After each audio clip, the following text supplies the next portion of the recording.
Hello there. I am Steve from Mac84, looking very pale. Let me adjust this again. There we go. How's everyone doing?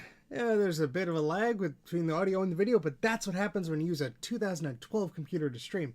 How's everyone doing? Happy Friday all. It's a weird day for a stream, but we're doing it. Hopefully the lag isn't too bad, because OBS shows it terrible.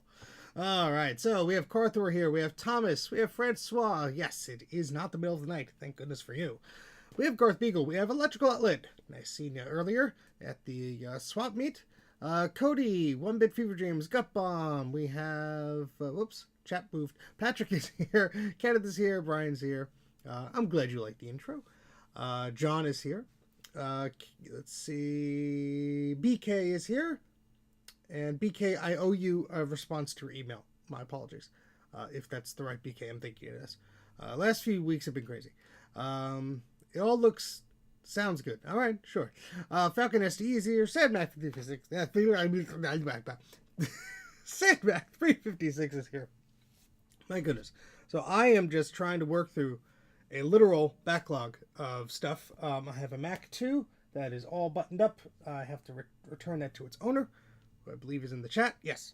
This is one of the projects that has been bugging me for months now.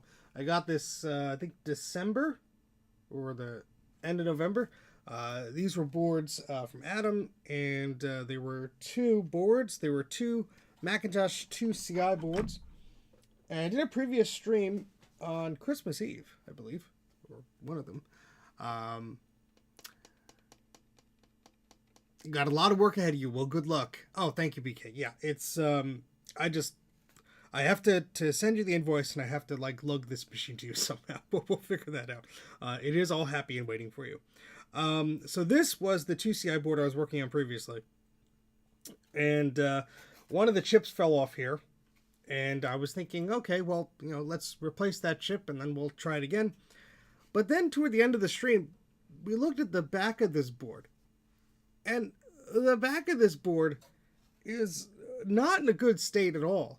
You could see this sort of weird pattern going on here. Yeah, I know life happens, doesn't it, BK? It's just one of those crazy things. And it's not fun. But anyway, yes, daytime stream. I'm off work today, so figured why not stream. Anyway, the bottom of this board looks weird, doesn't it? This is a little bit weird. Let's take a look under the microscope, because I think this, I don't even know if I can repair this one. So we're going to skip this one. We're going to the other board that was sent in with this. But let's take a look here, just to give you an idea of what's going on here. So we have this sort of cloudy pattern. Hopefully it's coming off. I'm going to try and focus it here. So it's like between the solder mask and the board, there's a cloudy pattern. And that usually wouldn't scare me. But the problem is, a lot of these things that I think would be making a connection, when I use my multimeter, although the trace looks relatively okay, we get nothing. Nothing.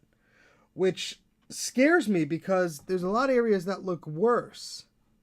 And where the solder mask is just flaking off with my fingernail here. So, this is just something that is, I don't know if it's really worth it to continue on, to be honest with you. Because there's so much that could be going on the bottom of the board.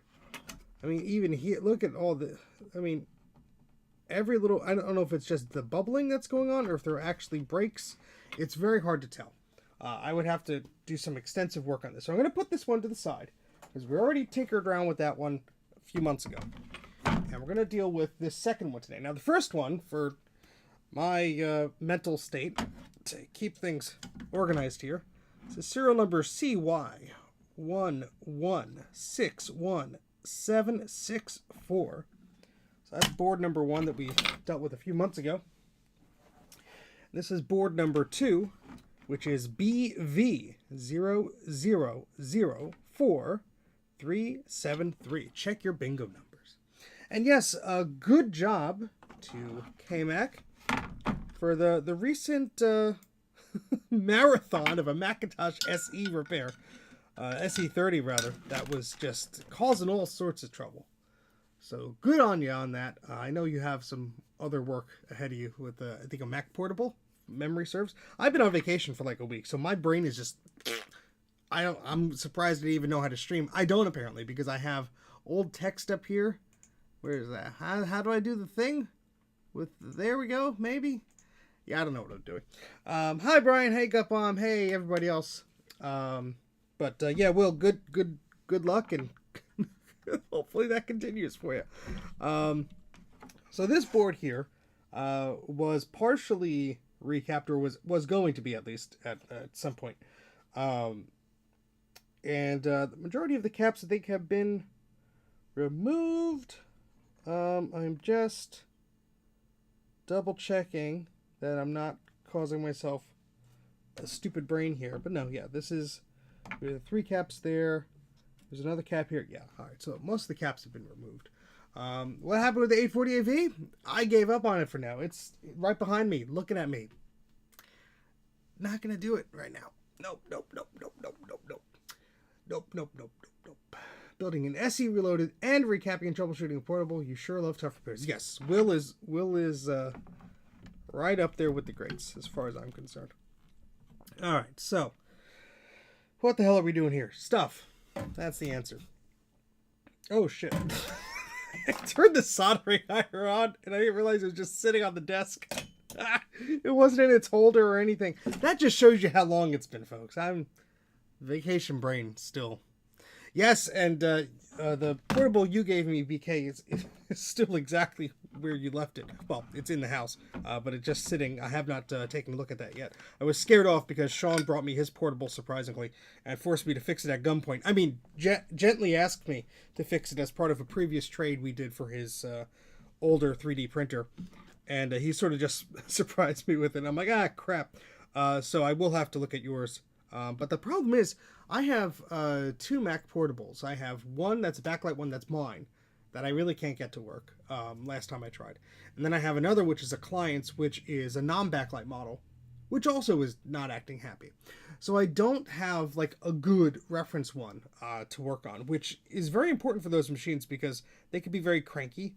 So it's just one of those things where I have a portable here from BK that I have to look at, but it's like, I guess it's not required to fix it, but it would help. Anyway, let's stop yammering. Let me turn on the soldering iron. Hopefully it's plugged in this time. Yeah, we go.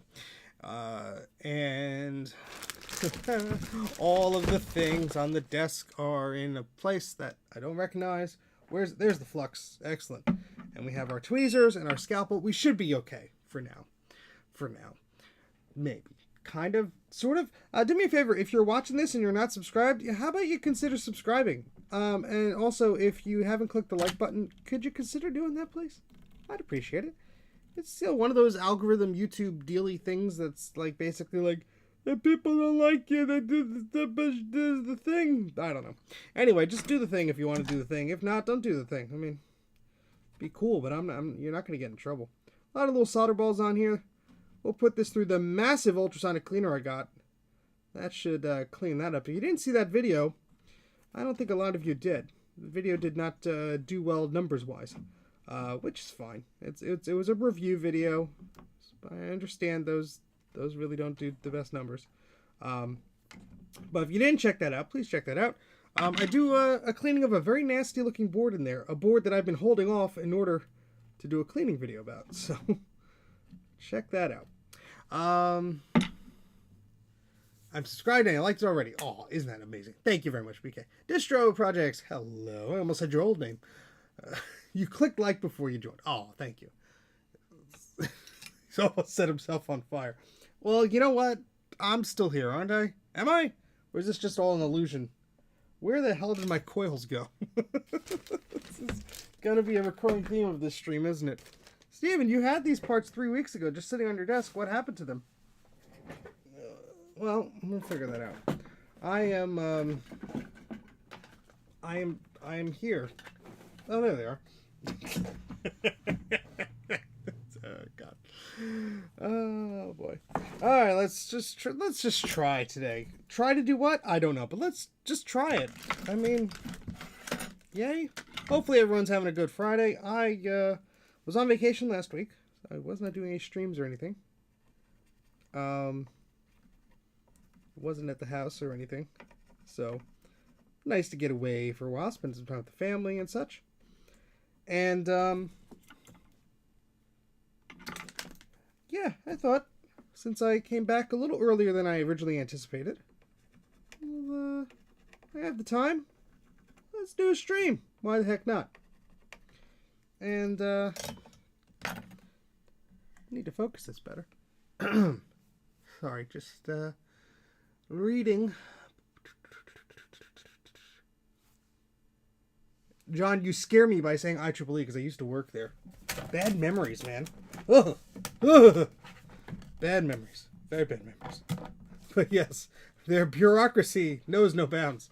So that joke is very, very relevant. Alright, let me unplug this here, because I think I have the wrong thing plugged in. Yeah, we're going to use the fume extractor here. Because, sorry about the noise, but I don't like breathing in harsh chemicals that will, like, kill me faster. I mean, I know you don't care, because it's entertaining, but, I don't want to do that to myself. Alright, now we get to play the game of where Steven put the soldering braid. Here it is. Alright. Let's, try and get some of this old gunk off the board here, so we could put new gunk on the board.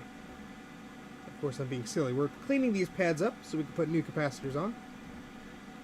And for a Macintosh 2 CI, this area is very delicate because this is the what people refer to as the startup circuits. Excuse me, that did not extract the fume as much as I thought it would. That basically helps the machine start up with soft power, which is what the early Macs used. Well, these early Macs. So essentially, you push a power button on the keyboard, the computer starts up. And it looks like we're going to remove these chips, because, yeah. I'm actually going to turn the soldering off for a second. I do my best impressions, yes. Well, the reason I'm going to remove these chips is these caps leak here, and they go bleh, and then they cause problems. And I can see already here, there's one bad trace. And if there's one bad trace, there's probably more. So before we get too crazy here, we're just going to load up this with flux. And we're just going to whip these chips off. Let me turn on the heat gun thingamajig. Ugh.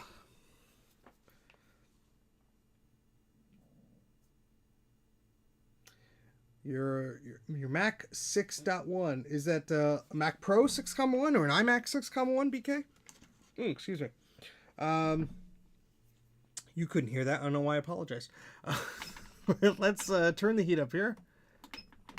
I said let's turn the heat up. There we go.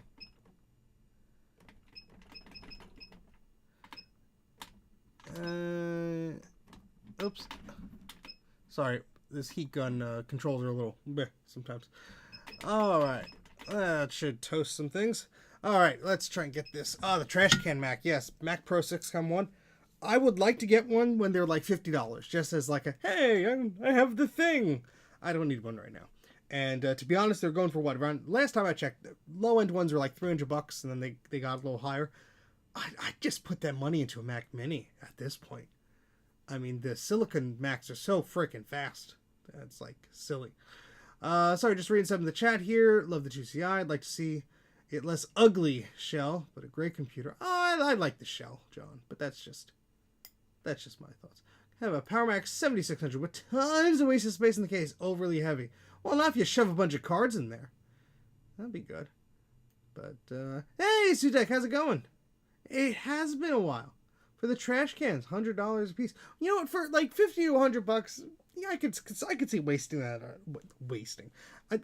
Hey, if someone donated one to the channel, I'd replace this 6-core dual processor 2012 Mac Pro. Just see if the new one worked a bit better with it. Just for fun and experiment's sake. If someone donated one to the channel, you don't have to. I'm just saying, if like you had a truckload of them and you're like, what am I going to do with all these Macs? And you gave me one, I'd use it. If not, I'll use this until it doesn't want to work anymore. Your daughter appropriated your M1 Mac Mini. Ah, damn. Alright, let's get these chips off the board here. So the first one is 7.4. We also have a 7.4. Then this one's a IIci. And the lines are all pointing down. I'm saying that because this will be important for someone else to remember after I forget all this. And I'm asking you for help. And I cannot do this under the microscope because it's too hard to see. And I did get right angle adapters for this heat gun, but silly me, I have not tried them out yet. So we're just using what I got. Sorry.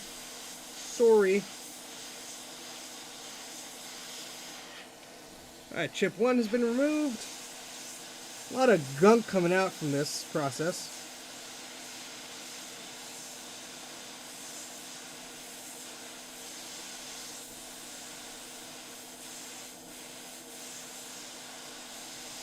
This one is being problematic, which leads me to believe there's a lot of gunk under here, but we'll see.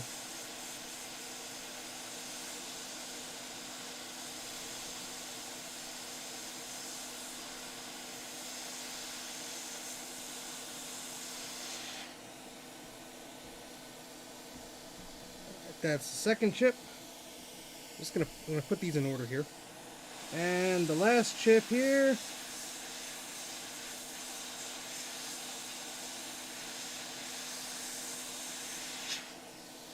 Alright. Let's turn the heat gun off so we don't hurt ourselves. Safety first. What model of hot air gun I have? It is a SMD rework station model ST. That's Steve Thomas -862D as in dog. That's an Atten brand, Atten. Hopefully that helps. I should just type the darn thing in there, huh? Atten ST862D. This was a discounted, like, open box one from eBay. It did not pay full price on it. Don't know if this is like a higher model or a lower model than other ones in the range. It's just what I got. I think I paid like $70 or $80 for it here in the US. Not too bad, all things considered. Does a heck of a lot better than my old one. So let's turn this stuff on here. Alright, let's follow up on the comments. Sorry, guys. Trash can was a 12-core D500. Got it for $125. It was having a boot-up issue. Interesting. Did you figure out what the hell the issue is?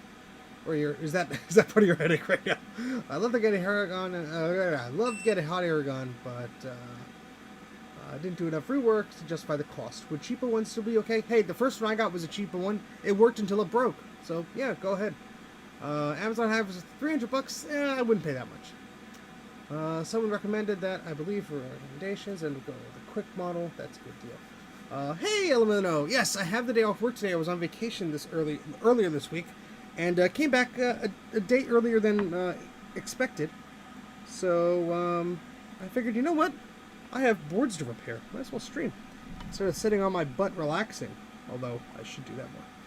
Okay, so we just removed these 3 chips from this Macintosh 2 CI. And we're trying to find out what carnage was underneath. And you know what? It doesn't look that bad. Let me adjust the focus of the camera here, because it's in focus for me, but not for you. And that's my problem. Actually, it's the microscope's camera problem, but I'm going to try and fix it here. Nope, not yet. Ah, damn. Well, keep at it. I believe in you. I know how these projects can drag on, so... Yeah, so this was the problem I saw from above, and we'll have to fix that trace, just go from there to there. But I wanted to make sure that all the chips under this were okay, because these caps love to leak like terrible. Leak like terrible? Well, they like to leak terribly, is what I should have said. And it's just easier now that everything is exposed to work on this area. So I'm just going to... Those pads look okay, but, you know, there's too much flux. Whatever. I don't care. Screen blacks out randomly. Sounds like a graphics card issue. Unless that's the model where the graphics weren't affected. But yeah, that's the other reason I would stay clear of those trash can Macs, because some of them had graphics card issues. And not saying they're not great machines or anything like that. It's just what I've read. I don't have one. Blah blah blah. Yeah, that might be something to look into. There was one super cheap, but again, these things are so cheap these days. It's like the M1 Mac Minis, rather, that I know my friend Bruce of Brankus Creations has been having some issues with Ventura, but he also has a boatload of USB devices plugged in, which I would too, so it's not like I'm saying that's the cause of the problem, but I'm saying that his shipped with Ventura, he can't go back to Monterey because that's how it's shipped with it, and I'm sure there will be some growing pains with these systems, but spend like $500 new for a brand new M2 Mac Mini, or spend $400 on a 2013 Mac Pro, I'd go with the Mini, unless I had some specific PCI component or something that I needed for the Mac Pro. As long as it supported all the devices I could throw at it, I'd go with the Mini. Just dollars to donuts choice. Hey, Retro Techie, how's it going? Bought a cheapo kit on Amazon, poured smoke, and turned red hot within seconds. Oh, that's great. That's terrible. Sorry about that. There's no such thing as too much flux. Well, I appreciate that, because I'm going to add more.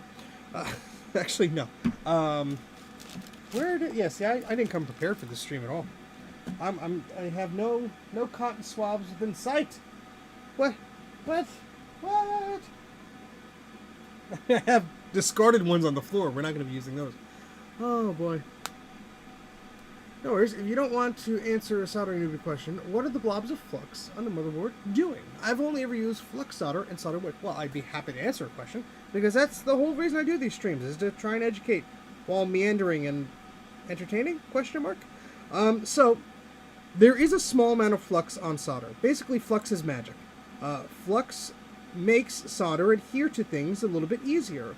It also helps you clearly desolder or solder components. So, for example, let's do something stupid here. Let me take some solder here. So I just have this solder, and this is a good quality stuff. This is Kester brand of rosin. This is 1 pound of this stuff, but there's the... Yeah, there's a whatever. It's a good solder, and there's a bit of flux in here. But so, for example, here, I haven't touched this area yet. These are 2 pads. If I were to just use some fresh solder, you see, it's kind of, that's all right. It's pretty smooth. It's probably not the best example. Let's see if I can find a spot.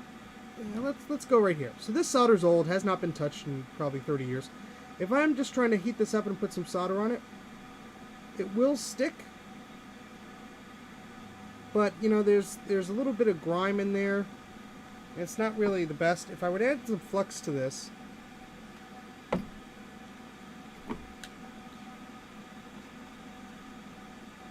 you could just see it's just much shinier. It's just adhering much better. It's really just like the glue that makes solder work. And so the more you have in your application, I think it's just going to help you a bunch.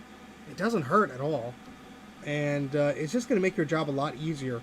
So especially these pads that look a little bleh, you clean up with some solder and some flux, and I think you'll be good to go. So right now I'm just using some isopropyl alcohol here. Just want to clean up this area a bit, because there has been a lot of leakage and grime and gunk over here.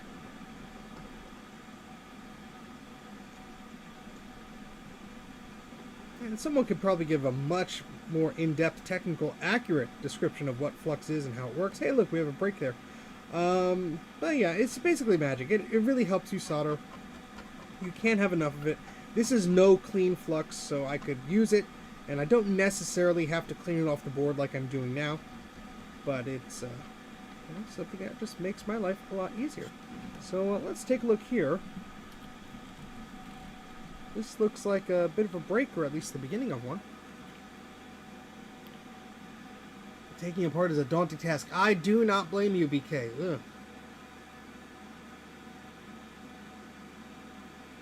Yeah, it makes the solder melt and flow better and easier and adhere to what you are trying to adhere to. So yes, that's... see, for example, I almost used this without flux. We're just putting a little dab here. I'm using this cheapo stuff called Chip Quick. That's what it is. NC191-30cc. And you know what? It's working fine. I used to use the Amtech stuff, which is also fine, but they were out of stock. And so I'm like, you know what? I need flux. I'm not going to be picky. I just need something. And that wasn't a break there, but, you know, we fixed that up. Anyway, back to the task at hand. I do see that there is a break under here. We should let Action Retro do it. Yeah, just torture Sean. That'll be fun. So we do have a break here. From this pad going to here, and from this pad going to here. Looks like there might be some copper under there. But for here, there might not be. And yeah, there's some pitting here on the traces, which is a little concerning. But under these chips, it doesn't look too bad. What happens is these 3 caps here leak this way, usually. Since these chips are so important for the starting up of the system, it's something you really have to pay attention to when you're trying to restore a Macintosh 2CI. But in this case, it looks almost alright. We're still going to fix these up, though. It'll be fun to watch. Sean does make very entertaining content. I'm very jealous that he's at the VCF Southwest this weekend. In Texas. I've never been. I believe it's a relatively new show. And I hope to go one of these days, but I was just coming back from another trip. No way I would have the energy to go to a thing all weekend and then come back and go to work. That was just not in the cards. I would have loved to.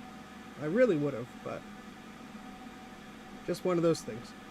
You have to pick what you want to do. I will be at VCF Midwest in September, though. I still have to book my flight. How about that? But I hope to be there. I did book the hotel, so either way, I'll find my way there, I guess. Alright, so let's see.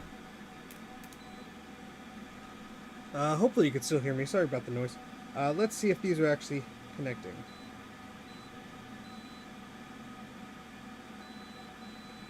Alright, so that actually seems to be okay, and this guy to here is, but, you know, that's kind of wonky, so I'll run a trace there anyway. He can hang out with the IIci guy. Yes, he can. This did not go through the ultrasonic yet, and the only reason it did not is because I didn't get all the goo and the caps off yet. So, you know, if a board is really bad, like really bad, which Sean gave me one that's right over there, in that box, that's really bad. So that'll go in the ultrasonic cleaner. But, yeah, unless it's, like, really bad, I don't generally pre-clean them. Plus, it takes all the fun out of cursing at it and saying, "Ugh, it's disgusting."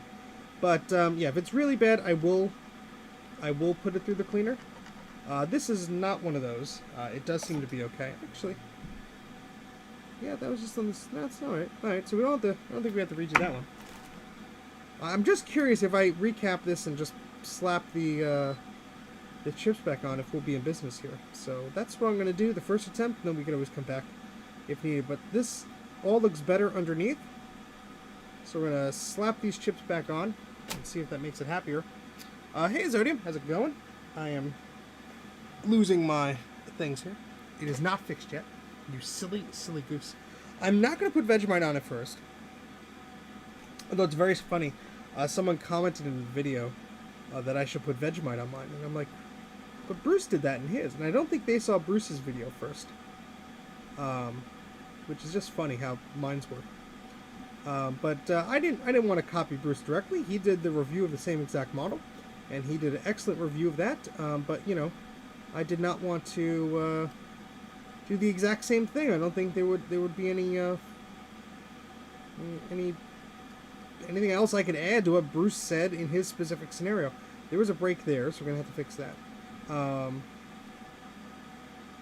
But it's just one of those things. I found out through Bruce, actually, because he did a review on that cleaner, and he mentioned he got it for the review, and I'm saying, you know what, I would love a large cleaner like that, because I have large boards like the 840AV, like, you know, these Mac 2 systems. You know, it'll be great to have one like that, because mine's a much smaller unit. And so we got to talking. He told me how to apply for their, I think they called it influencer thing, which is funny. I am not an influencer. That word is sort of gooey, yucky, almost as disgusting as this board. But I applied for the thing, and they're like, "Hey, you're in." So I'm like, "Wow, they let anybody in." And the circumstances that I would do a video on it. They would send the product over free of charge, and I would do a video on it, no strings. I could say whatever I want, as long as I put a link and where to buy it in the description. I said, that works for me, because honestly, if I'm going to do a review of something, I cannot not be honest. I really, it's like, if something is broken, I'm going to mention it. If I found something difficult, I'm going to mention it. Why else review a product if you cannot praise both what you like about it and mention what could be improved about it? For this particular ultrasonic cleaner, if you saw the video, there was not much to complain about. The heater was slow, just like my old one, but that's sort of to be expected. And the temperature gauge on it did not seem to be really accurate. But you know what? Those are very small nitpicks. The thing did an absolute beautiful job cleaning. And I think it's a pretty decent machine. I would have certainly bought one if they did not offer one. So, is the flux and then an insulator so it doesn't conduct across traces? No, flux. There is. Sorry, somebody messaged me. Flux. I don't think this flux is conductive, although I have no. There's liquid in it, so maybe. But if you use something, the flux will melt when you apply heat and solder to it. So it does. I don't think it has anything to do with like the conductive nature of things, but it just helps the solder flow and adhere to stuff. And from a chemical level, I do not know the details. Somebody much smarter in the chat who does not have vacation brain could probably go over that a bit better for you. Sorry, but my friend Bruce at Brankus Creations has an excellent soldering video. He may explain what flux is better in those tutorial videos. Yeah, I'm going to still add a little trace there, because I feel like that, unless, well, you know, that actually looks, no, I'm going to do it anyway. See, sometimes I try and make a little shortcut here, and I just cause more work for myself. So I'm not going to do that. I'm just going to make a little trace and fix it up. Hey, Joe, how's it going? Last night I fixed the Apple Extended keyboard I got at the swap meet. There were 2 broken traces. To the left bodge, to the left shift, and left. Oh, nice! That was a great find. $5. Nice. There was somebody there who got their stuff from e-waste, which is fine and all. But they're one of those people where it's like, oh, it doesn't sell here, I'll just put it on eBay. And they had an Apple, I forget the name of it. It's a keyboard that came with the the Apple IIgs. And, hey, William, how's it going? And I asked how much they wanted for the keyboard, because I love that design. I have one or 2. The second one I have is really piece of crumb. It's really crummy. But he wanted $80 for it. And I'm like, ooh, yeah, no. I mean, it's tempting. It looked like it was in decent shape. But $80? Well, I'm just assuming that he sells those on eBay for that price, but I mean, I bought some documentation from him. I started putting the books together, and he's looking up the prices on eBay. He's like, I'd want $20 for that book, $10 for that one. I think I ended up spending nearly $50 just on, like, Apple II documentation, which is kind of silly. I know, it's actually kind of very silly. I kind of regretted it after I purchased it, but, you know, it's like I wanted some of these books on the shelf and thought they would be cool, but, you know, I thought, oh, I'll get a few and the price will go down. No, he's like, yeah, they're $5 each. And I'm like, okay. He's like, oh, that one's 10, that one's 20. And I'm like, oh, I'm starting to put things back, because I'm like, this is kind of not what I wanted to do here. But whatever. I don't know. It's just one of those things. I mean, I am thankful for the people in the e-waste community who do rescue this stuff and make it available to purchase, so it's not in a landfill or something. But some of these people are just clearly into it for exactly what they can get out of these items, and they don't give a crap for who wants it or whatever. It's just like, hey, you have more money to give me? You're highest bidder. I don't care if it goes to somebody who wants it or anything like that. And you know what? That's totally fine. However, the majority of the people at these swap meets, it's usually like, hey man, I just am happy to see it going towards a good home. The prices are fair. I'm not saying there aren't inexpensive things. There are well sought after things that will command a high price. And you know what? If it warrants it, then sure. But there's other things like it's a keyboard, like $80 for a keyboard. I don't know. Maybe it's I'm clearly spoiled from the times that I have spent at yard sales and flea markets and all this stuff, where I've seen this stuff get thrown away because nobody was interested in it. And I completely understand times change, pricings change, and all this stuff. But it's also like, really? I don't know. Maybe it's just hard for me to wrap my head around. I've said many times it's hard for me to pay over $50 for like a questionable machine, because I know all the crap and the work that has to go into it, you know? But that's just me. I'm a frugal curmudgeon. I completely understand that a lot of other people have much deeper pockets and are willing to, like, gamble with that. That's not me. Sorry. I've burned myself too many times to be like, oh, I'm sure it'll just work. You know, that's not me anymore.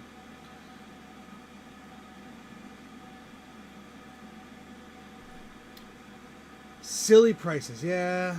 eBay prices.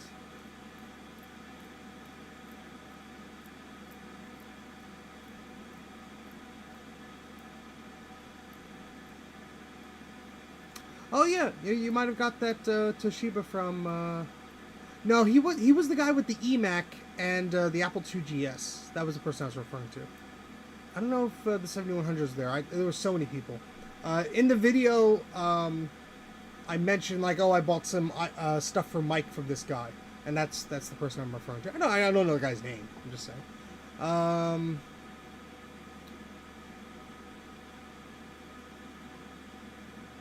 Oh yeah, Brian is a great guy. He's super busy.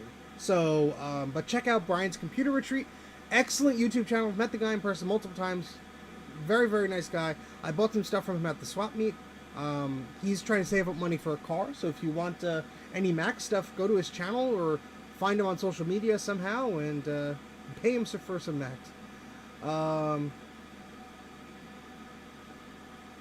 Is the workgroup servers worth a lot? It's not that great. It's up to you, man. Workgroup servers, the majority of them are just a standard Mac with different text on them and special software that was installed from the factory. That's it. 6100, 7100, 7200, whatever workgroup servers, they're the identical one to the system that came out of the same name.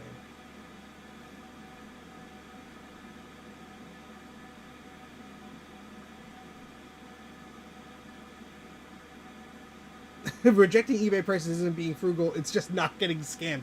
This is true, because Mr. Polka Dots on eBay was posting some video cable for a Mac and wanted $100 for it. And then you see these people looking at those listings and going, well, I guess it's worth $100. You know what? If it's worth $100, I want $110 from it. And these are people who, you know, if they get it from e-waste or whatever, they can't even test the damn thing. So you're paying $100 for something, for a cable, a freaking cable that you can't even test. That, you know, I'm sure if it didn't work, the guy would be like, well, I'm sorry, as is, you know. So it's just one of those things. I mean, I'm all for, you know, getting what you want for an item and you list it and whatever, but, you know, there has to be a limit here, I guess. I mean, I know the market will, you know, fluctuate and things will become more popular or whatever, but you know, it's weird. Weird.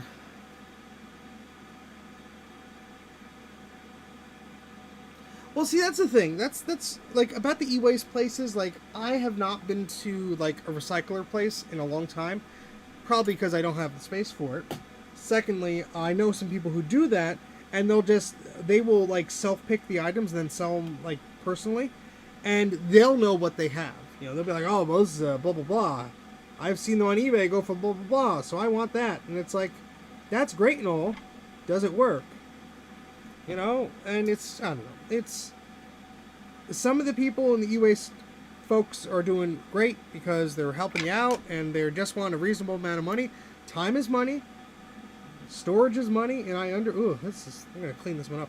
I understand their storage space isn't free and their time isn't free, but just because something goes on eBay or is listed on eBay for one price does not mean that's the value of it. And I've talked about this on Mac-Yak and other places many times.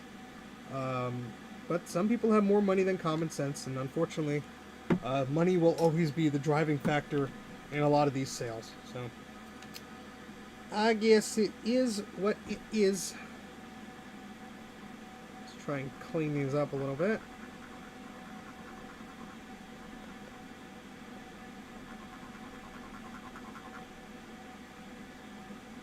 Alright, so I use flux on that side. I'm not going to use as much flux on this side, and let's see how much the solder looks weird and sticks and stuff. Actually, it doesn't look bad. But I'm working at such a small thing. So I'm just tinning the edges of this, just trying to clean it up a little bit. Why am I burning it? I'm an idiot. Before I put it on the board. Sorry, just catching up. Lots of chat going on. Whee! Basically Mac OS with Apple Share on it. Yep. Oh, don't worry, Francois. You won't miss much. Mr. Polka Dots infuriates me. That guy's a dork. In a bad way. In your opinion, which RPG game for the PC made until today was the best? I've never really played RPG games. I played like an hour's worth of Guild Wars, and then my friends didn't want to play anymore, and that was it. And that was in high school. Hey, Adam, this is your board. How's it going? Polka Dots is selling PowerBook video game for $40 or $20 shipping. That dude's just doing money laundering. That's all it is. It's just some weird scheme. I've known some people who had positive interactions with the guy. That's all well and good.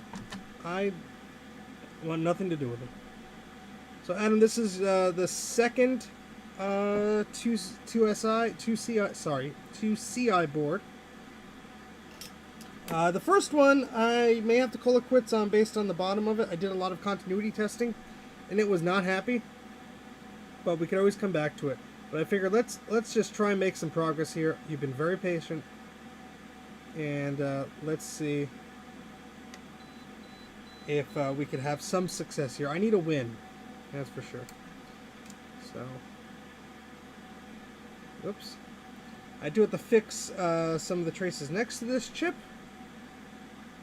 But I just want to tack these down first, then we'll continue. $2,800 for that 9700 prototype thingamajig. Wow. Was that the Power Express one or whatever it was called?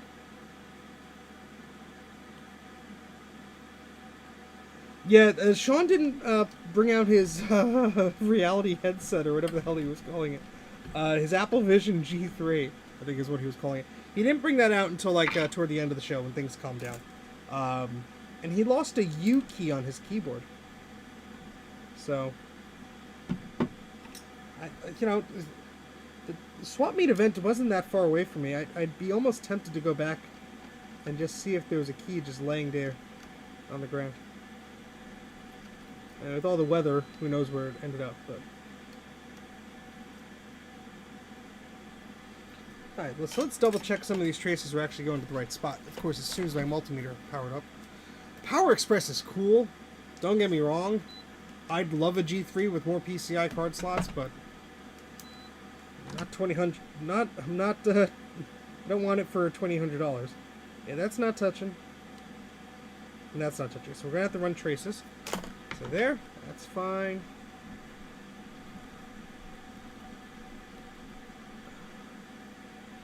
Yeah, these two areas were a bit sad, so.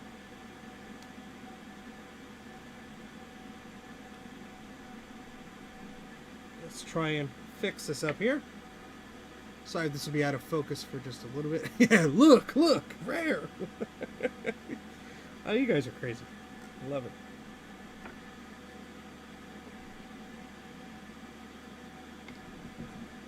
I'm crazy too. Whee!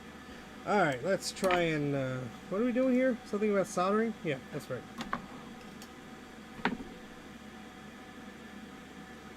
Hopefully everyone's having a good Friday or whatever day it is by you. You either are about to start the weekend or have already started the weekend. So, yay!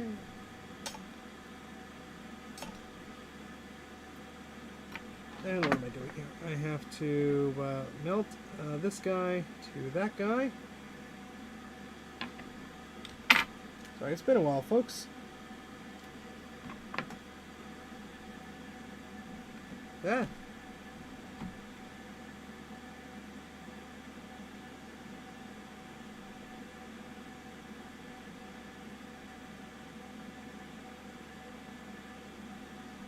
Come on. That would have looked so nice and neat if you actually stayed there.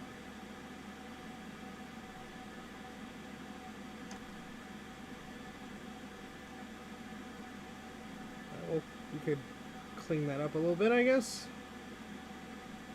That should be fine.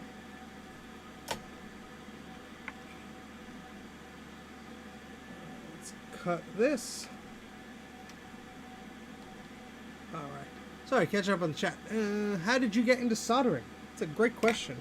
I think I first started soldering when what was I doing?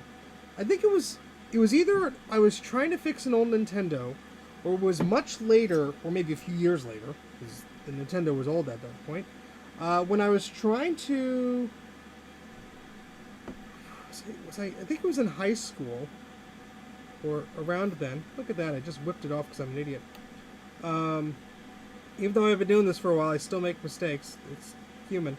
I was trying to fix something on the Sega Dreamcast. There was like a memory card I had gotten, and the port broke or something. And it was like one of these weird PC-connected multi-cart thingamajigs. And I was simply just trying to fix a connection between them, and I realized using the cheapo Radio Shack soldering iron I had, there was no way I could fix that. But I was trying anyway, and a friend of mine said he could fix it, and turns out it was too small for him. So I think it's sitting around here somewhere. I don't think I ever fixed it. Or maybe I did. My memory's just crap. But it was in high school sometimes. I was playing around with something. I was trying to fix something. I thought, you know what, I can do that. And I was not very successful because I didn't use flux or anything. I had no idea what the hell I was doing. I was using these cheapo soldering irons from Radio Shack, and because of that experience, for the longest time, hey David, for the longest time I thought, well, this is really tough. I guess, you know, it's not for me. I didn't know I was doing it wrong. I just assumed I was doing it right, and it was just, you know, I just couldn't do it. But, you know, eventually, in 2017 or so, I was like, you know what, I'm going to buy a better soldering iron. And that was right before I started this channel. In fact, the first video is still up there with a lot of mistakes in it, so don't follow that as a tutorial, where I'm trying to fix the Macintosh 2 CX. And I used a cheapo, I think it was like a $40 soldering kit from Amazon, or $30 or whatever it was. It was better than the Radio Shack one, but not by much. I mean, it did get hotter, and it did include some weird flux that I've now realized is not the best. But, you know, it was better than what I had previously used, and so for that time I was like, hey, you know what? This works. This is better. So it sort of rekindled my experience in soldering, and ever since that I've been going on this journey to improve my skills. And because basically every time I needed to do something, I had to either improve my skills or learn how to use a different tool or something, because I wanted to fix something, or I wanted to try and, you know, get something going again. And I just screwed that up because I'm talking, not paying too much attention. Whee! Oh, where'd they go? Oh, they're stuck here, aren't they?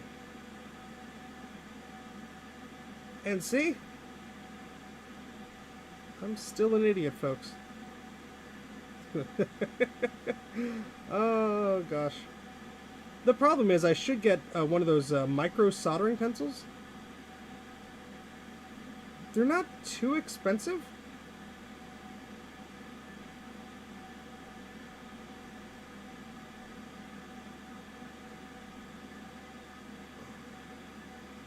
Also, I haven't done this in a few weeks. That's my excuse, folks. I'm sticking to it. There's a lot of silliness going on here today.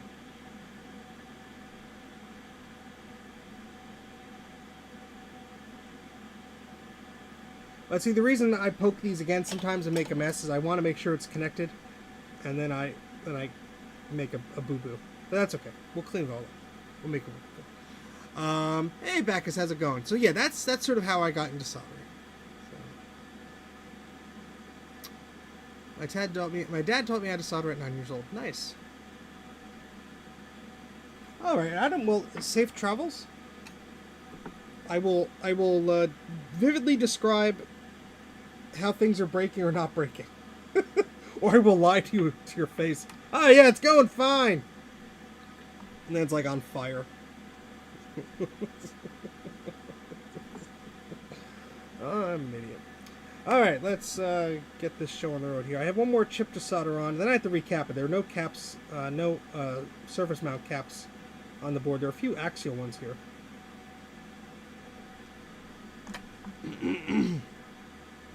So I have to get going on that, but I want to fix this chip situation first.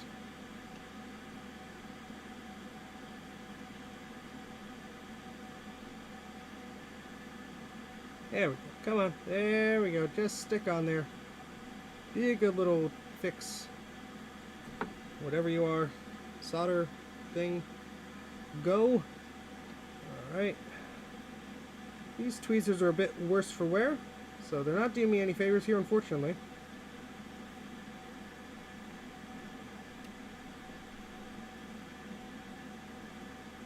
Oh, come on. Watch man struggle with tweezers. The movie.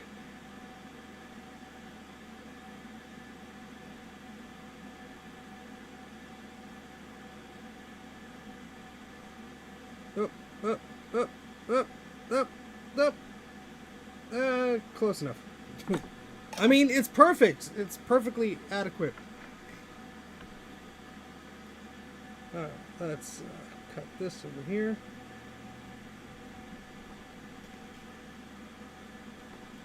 I am, let's just say, not in my best form today. I'm a bit rusty. Just a wee bit from not doing this for a few weeks. But oh, I'll look pretty once it's in the ultrasonic cleaner, maybe, hopefully, yes. You sounded very confident there, Stephen. Very confident. Alright, let's put the last chip down here.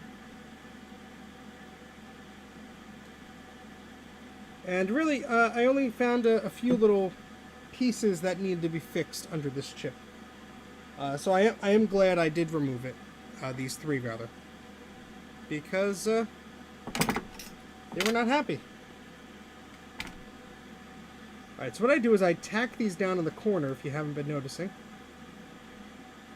Because it helps me just get them all back into position.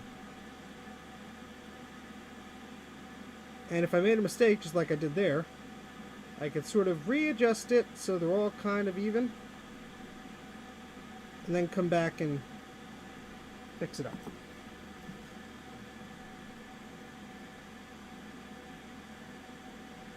So with chips like this, I'll tack the corners down. And then I'll come back and I'll do the rest.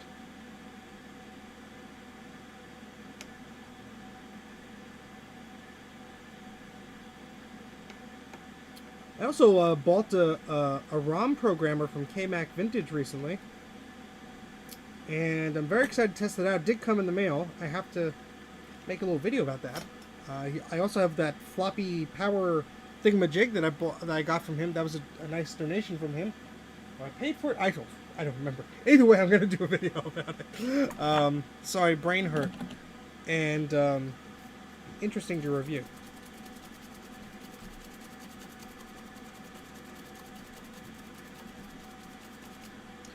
Alrighty. That should be nice and clean. Sorry, let's keep reading the chat here. Irons are hit and miss in quality, much like the rest of the stuff they sold. Okay. Undecided very now. Correct temperature, no way. Yeah, so the soldering iron I'm using is this Kissinger brand, which is pronounced, it's spelled Ksger. There's multiple models of this. Mine is a T12, which is the style of tip that goes into the iron. I originally had a very big problem with this when I got it, but I have since adjusted the settings, and the soldering iron didn't almost explode anymore, so that's good. It was around $85 or so. I have a separate unit for soldering, a separate unit for desoldering, and a separate hot air station. That's just how it is. Hey, Man Dark Jedi. Long time no see. How's it going? But that's what I'm using. I'm currently at 425 degrees Celsius. It's a little hot, but I have, gotten used to just doing things a little quicker. If you're starting out, I would very strongly suggest a lower temperature. But yeah, it was very hot. It was going to explode and kill everything hot. I'm glad you say you got out early. I'm glad too. Alright, so we have to put a bunch of chips. What am I talking about? Capacitors on here. So I'm going to go to recapamac.com on my second screen here. Bruce's website has a bunch of stuff on there. You'll want to check that out if you need a recapping guide. So we do have a good need for some capacitors here. Oh my goodness. We have 1, 2, 3, 4, 5, 6, 7, 8, 9, 10 to put on. And so those are all solid surface mount capacitors. So that's what we'll be replacing today.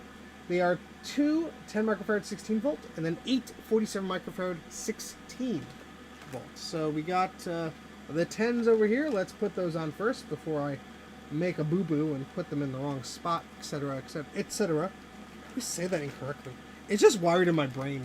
That's a lost cause. Me pronouncing things correctly is just a lost cause. I'm sorry. It's just, there's no way around that at this point. Brain dumb, sorry. Sorry. Alright, so we need 8 of these. 1, 2, 3, 4, 5, 6, 7, 8.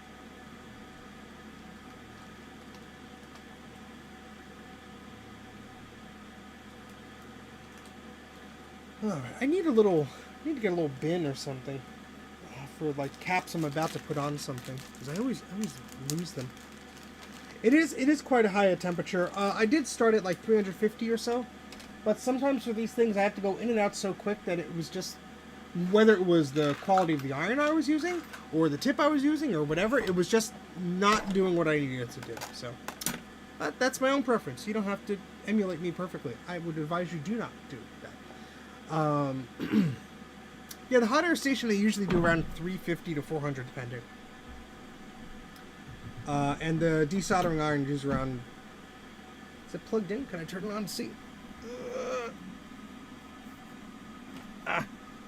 I can't turn it on because I'm lazy. 1, 2, 3, 4, 5, 6, 7, 8, 9, 10, 11, 12. Now they'll be stuck in your head all day. You're welcome. I know, a midday repair. I'm off from work today. And I thought, you know what? I have backlog repairs coming out the wazoo. Hey, look at that bad trace. How did I miss that? Ew. So I'm like, hey, might as well do it. Oh, that's nasty.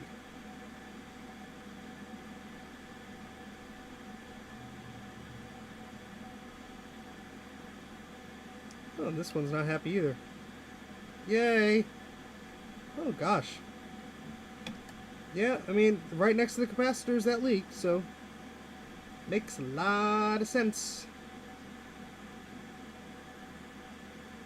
Alright, so we have 2 trace repairs to run. That might not even be connected to the pad there, but we'll see.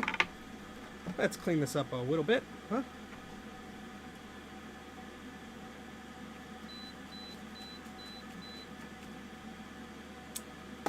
And let's see if these are actually making a connection.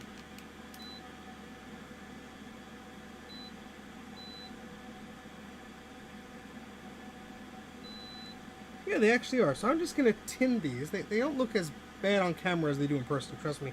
They're not pitted away. It's just like crud that has been suggesting they go away. I'm going to just put some solder to coat these.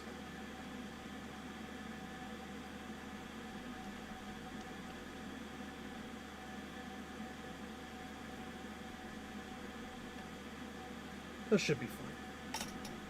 We'll see if that actually is the case. Hey, Steven, how's it going? Good day to you as well. Second time I've caught a live stream. Hello again. Yes, I'm using leaded solder. But, again, personal preference. Shut up, multimeter. Alright, cool. So, we have these 47 microfarad caps at our disposal. Let's start throwing them at the board and hoping they stick. I certainly hope so. And there goes my flux. Whee!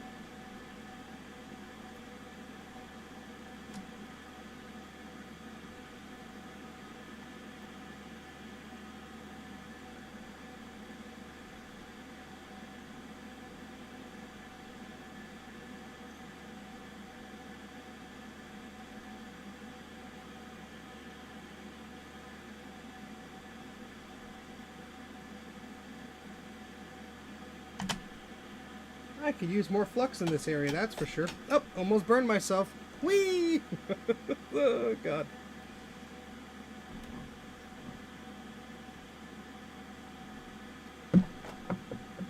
Soldering is a dangerous activity. You gotta be careful. You could easily do something stupid like burn yourself.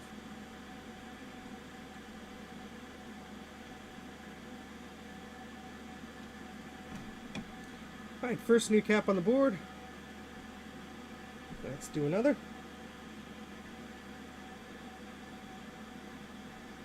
And you know, different tools and different things work for different folks, so you know, it's something I always tell everybody, like, this is what I do. However, you may find that you don't like doing that. You may find you prefer a different brand of caps, different type, you know. You might prefer the electrolytics rather than tantalums. You might prefer to use this rather than that. That's great. You do what works for you. I'm not doing your repairs on your own stuff. You are. So make sure it works for you, because that's the person you got to worry about when you're fixing this stuff on your own. Not what I do. I can give you tips and advice of what has worked for me, and you could decide if that'll work for you. But that's on you. Alright, so continuing on, we have another little cap that goes right here. And let's get some of that old crud out of the way there. This is a Macintosh 2CI. I should have had the little thingamajig up top, but I didn't, because I'm an idiot.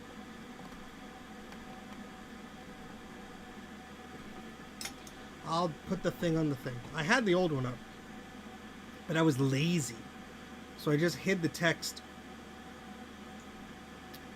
So let's, oops, what did I do?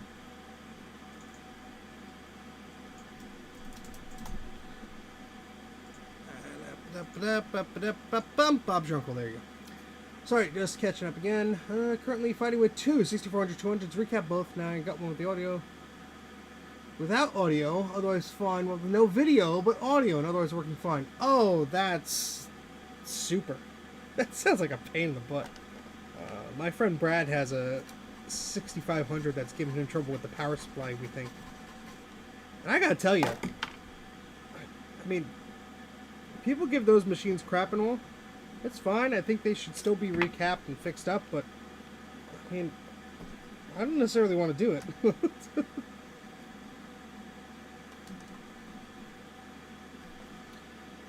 Alright, this is going to be an awkward spot because I'm not bothering to turn the board around because I am stupid. We're going to try to do it this way, and if I make an ass out of myself, I can always fix it later. Yay!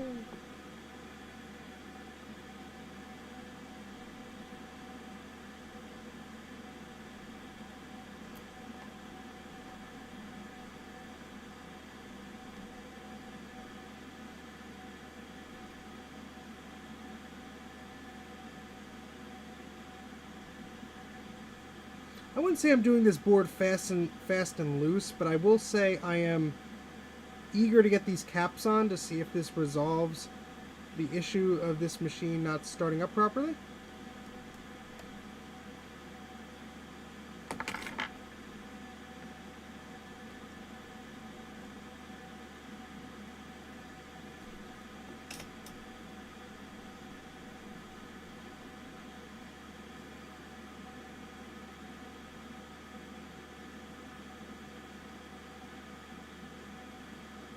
The 8100s have to, the 8100, 8500 have to be the worst case design.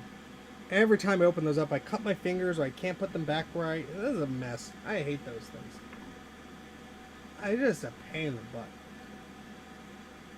Alright. Okay.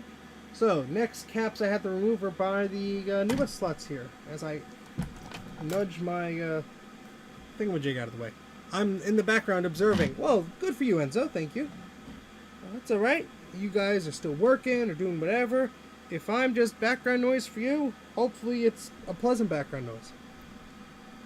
Ah, yes, right next to the sound. Ooh, there's a lot of gunk here, too. Delicious.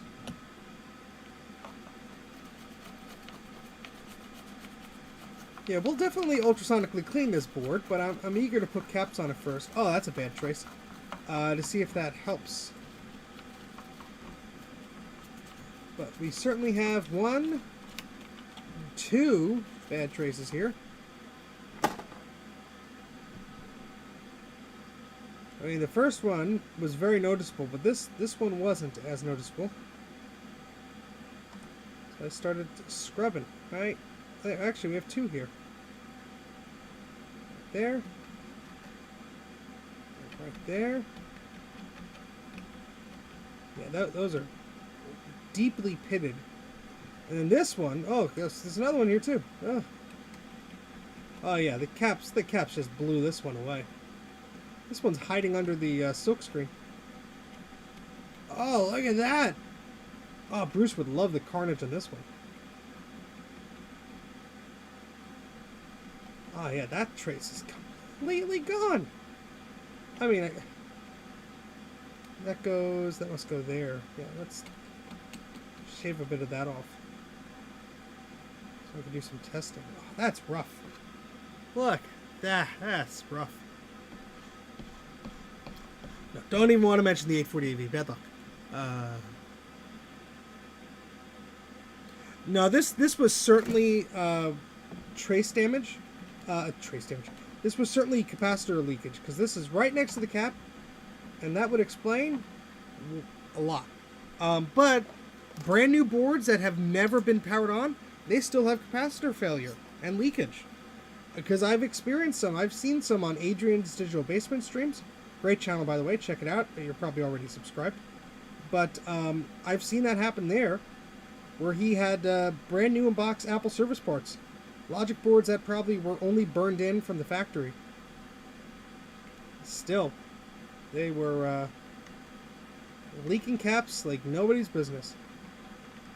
So I'm trying to save these, but I'm also going to run the lines here. With the words. The enameled wire. That's the word. So I want to make sure that I'm actually making connections here.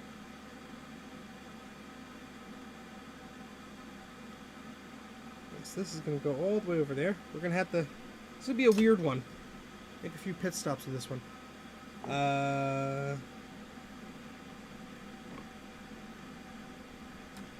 Sorry, I know this is out of focus. Hold on, please.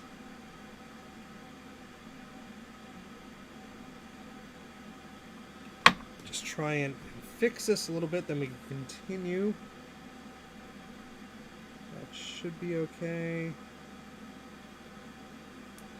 Just want to blob a solder on this one, just to adhere to that chip, because that will help me do the rest of this.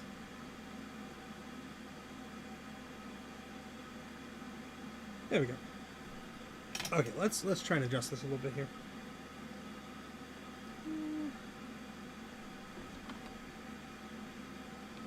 should be a bit better. Sorry.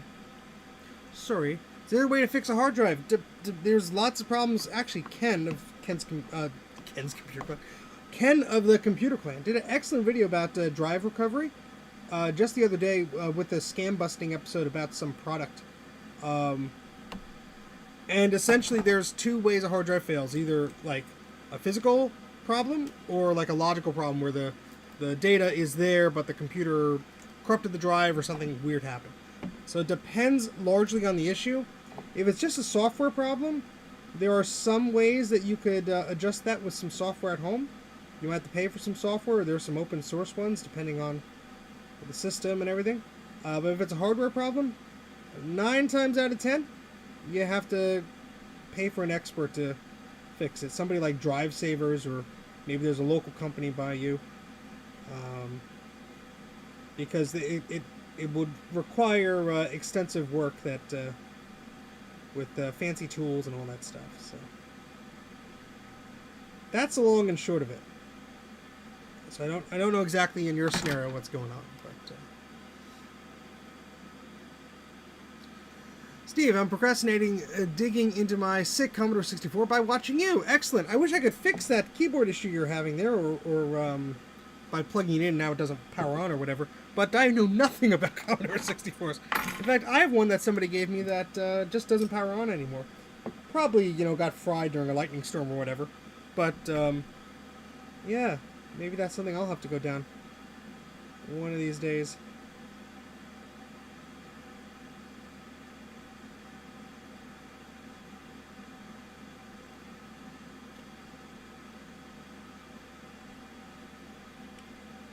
Alright, so I also want to tack that down here. Actually, no, here, if I can.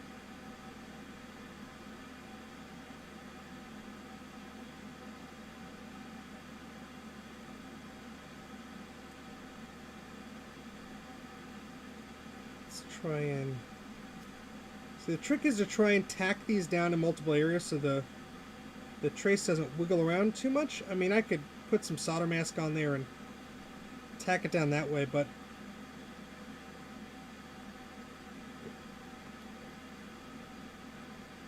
yeah, because I also don't know if this connects in between the board or whatever, but I think that's enough for now. I think that makes the connection that was lacking before.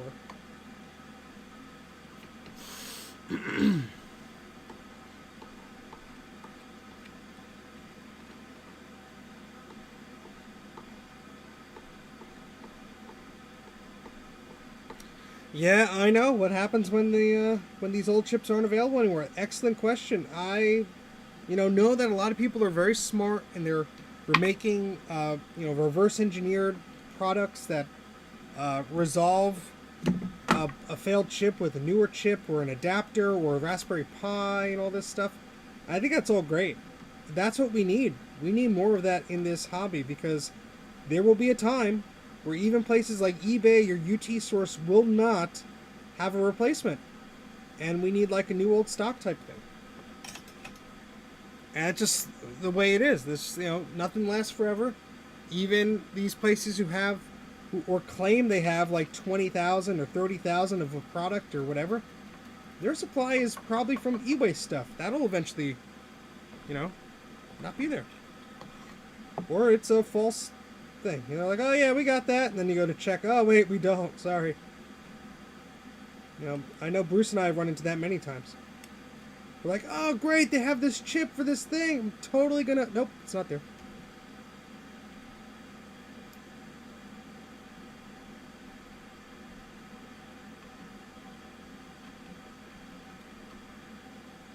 Let's get some continuity on these bad traces. Let's see what's going on here. Yeah, so many fake chips too, which is such a stupid thing. I mean, I get it. People just are scamming to make a buck, but how stupid is that?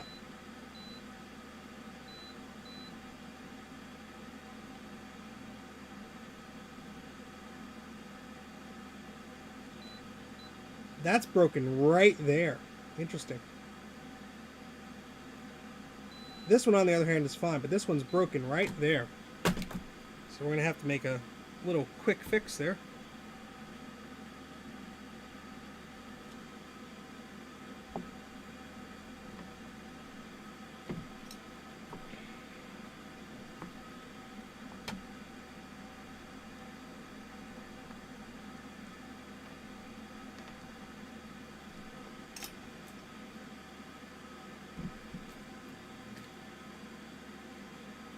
I mean, hey, look, the 8-bit guy and his friends made a computer. More power to them. If they want to build a passion project, sure.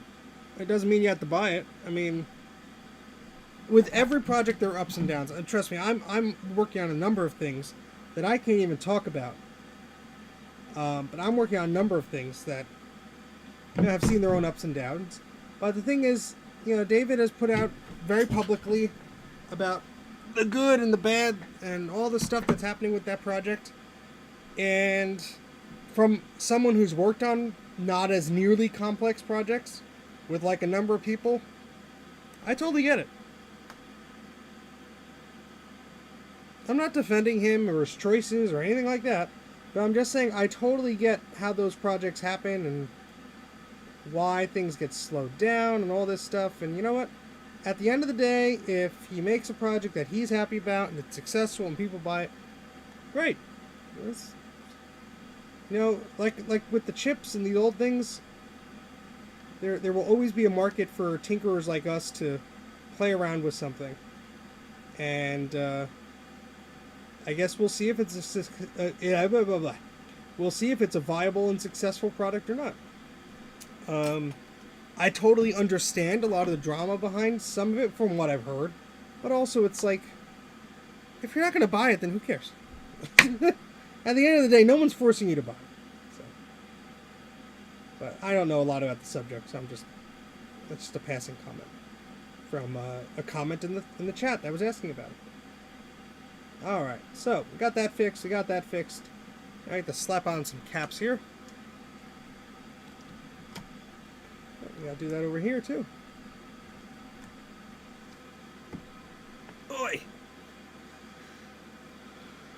Yeah, there's a lot of great people who are trying with those Mac emulators. There's some of those JavaScript browser-based ones, but to me, Basilisk 2 and Mini VMac and Sheepshaver are still the go-tos. But the problem is, from what I understand, like one of the main, developers behind those projects, or at least a few of them, is just like MIA or they step down. And so the people or the community are just trying to, continue without them, but obviously, they have a disadvantage. I would absolutely love, to see an updated version of Sheepshaver and Basilisk 2 with like better support for when the system crashes or when you need to boot up off a different disk, because right now it's like you have to manually go into the settings GUI thing, and then some of the newer revisions, like, they're less crash prone, but then there's no GUI for the settings, and it's like, I'm not smart enough to remember all this crap. I can't. I'm not gonna go edit a text file every time I want to swap a boot thing. Like, that's not for me. Hey, look, a bad trace. Yeah, so that's just, it's unfortunate, but it happens, Saying parts don't last forever, people don't either, unfortunately.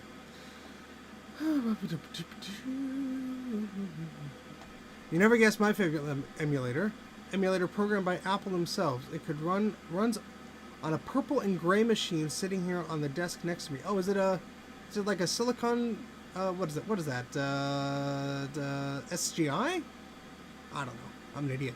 Let us know!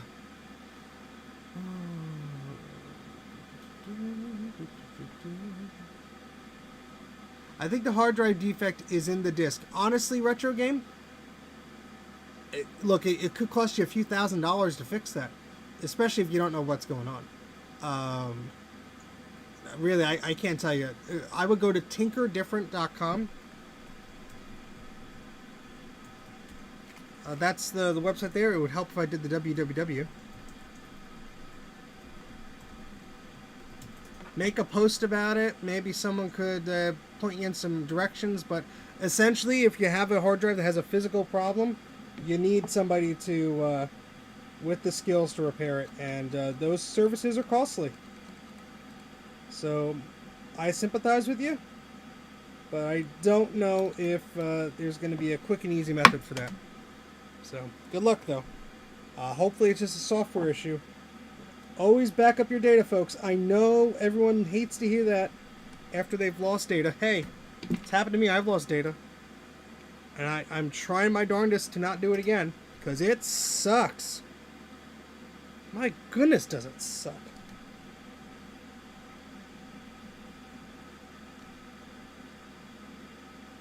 But thankfully, you know, backup things like Backblaze and secondary hard drives and stuff are so inexpensive right now that it's like for $100, it's like, yeah, all of my family photos and junk, that's worth a few $100. You know, yeah, I know it stinks and it burns and it sucks, but it's better than to lose it all and not have a backup plan. Alright, so I'm just running this little trace here. It got away from me.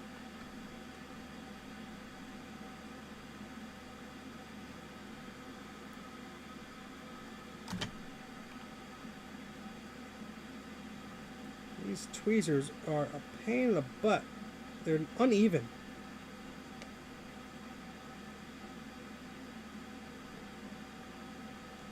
Which just makes this type of work extremely painful, but it's what I'm dealing with right now, so.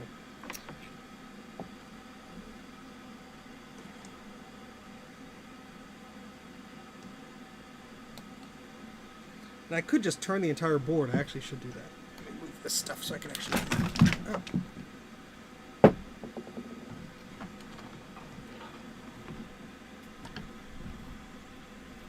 There we go. It'll be a little bit easier.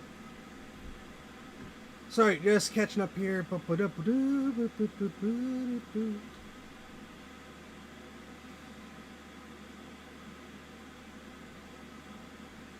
Well, you know, if you see, in your case, electrical outlet, if you blew up the hard drive circuit board or whatever, there are fuses and stuff in the drive enclosures and the circuit boards, probably capacitors, whatever. If you blew the board, there was probably a good chance that the data is on there and may be recoverable as long as it didn't fry the wrong thing. If you fried a circuit board or a chip and you replace that and you're good to go, hey, you know, you might have some luck there. But, you know, yeah, you never know. You would have to get a similar board from a similar drive, or you'd have to know which component got fried and all this stuff. I'm not saying it's easy.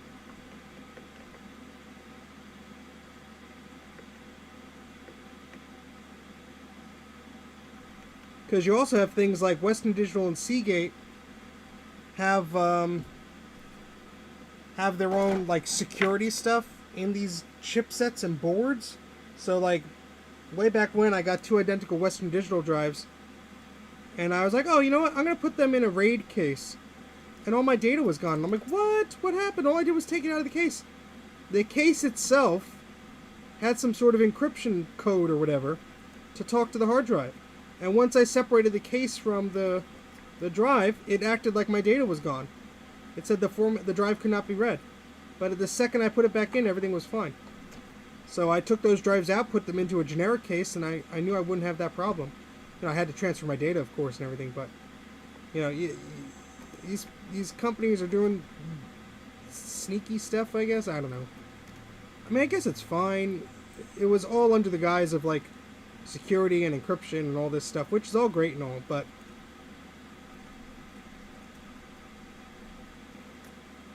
you know, sometimes that's a pain in the butt. You don't know what you're dealing with until like you run into a weird issue, then you're like, oh,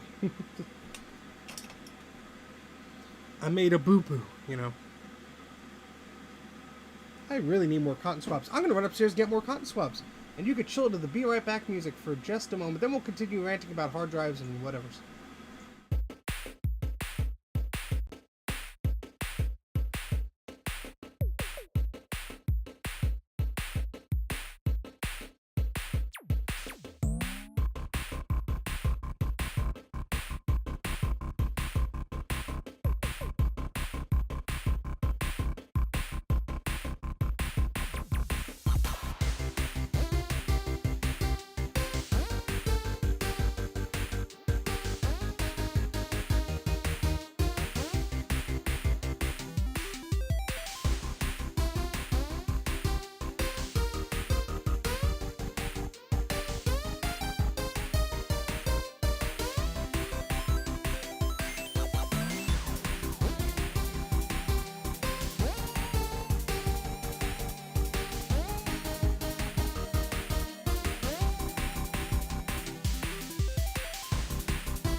Alright, I'm back. Sorry, catching up on the chat here. We're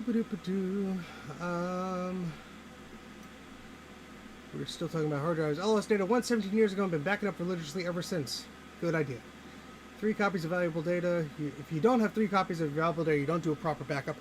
Yeah, that's a good point. But, you know, 1 drive backed up to something is better than nothing. But, yeah, I totally agree with that. I'm building a network-attached storage thingamajig. It's actually right behind me. You can't see. I'll be doing a video on it. But essentially, that's going to be my main network-attached storage unit. I'm going to back that up to another one. And I'm going to back that up to a pair of hard drives that backs up to Backblaze or something like that. So, it's going to be a convoluted thing, but that's what the plan is. Oh, boy.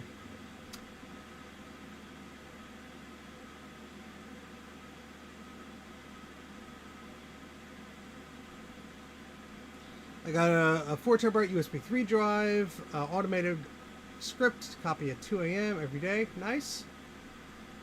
Ah, okay, you bought a new control board, just wouldn't spin up. Oh, I'm sorry about that.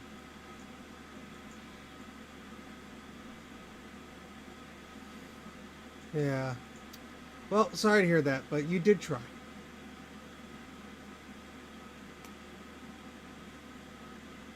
Yeah, some Western Digital and Toshiba drives just solder the USB port right to the drive. It's very stupid. No worries, K-Mac. How's it going?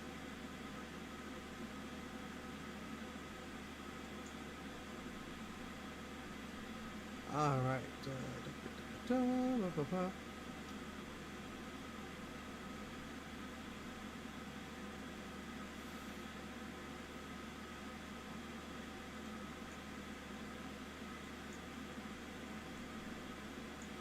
Western Digital, my cloud drives I had to recover data at work used a Linux soft RAID. The data showed up when I attached them to a Linux computer. Interesting.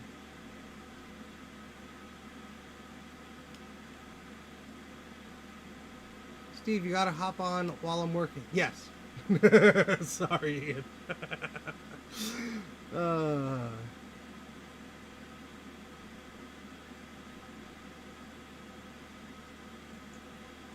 Yeah, electrical outlet, I would buy a second drive because you know what happens to backup drives when you need to recover the data? They mysteriously stop working.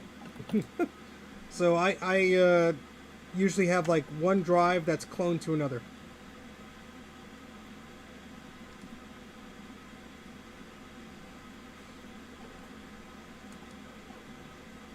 But I realize that nothing is foolproof, things can break, etc. You just try and do what you can. You do the best you can. I still burn Blu-ray discs every once in a while of precious family like videos and photos and stuff that I don't want to lose. They're still on hard drives, but it's like, you know what? Still want a copy of them just in case. Alright, so let's put some caps back on. So we still have 3 caps rather, to put on this area. Let's do that and stop yapping. Blup, blup, blup, blup. Blup, blup is the sound the flux makes. Or at least it's the sound that I'm making the flux make.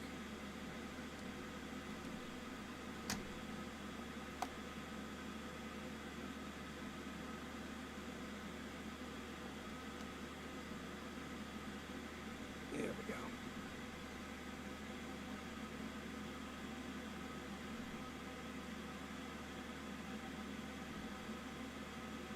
Alrighty.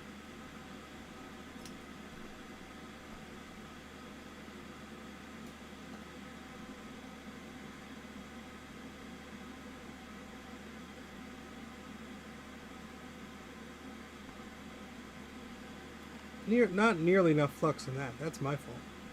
Or solder, rather. Words are hard. It's a Friday. I've been on vacation. Brain hurt. Brain no work.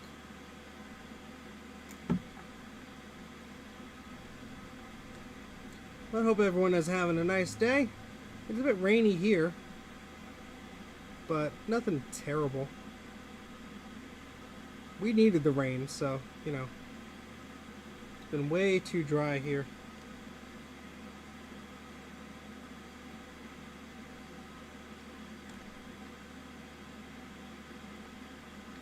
Anyway, back to me ranting. Yes, back up your data. Make sure you do it, whether you use something like Backblaze, or you buy an external hard drive, or you buy two, or you burn DVDs, or whatever. Whatever works for you, just make sure the important data that you have is backed up to some type of reliable thing. Trust me, I would love to like use my old Xserve as a backup and be like, look at that.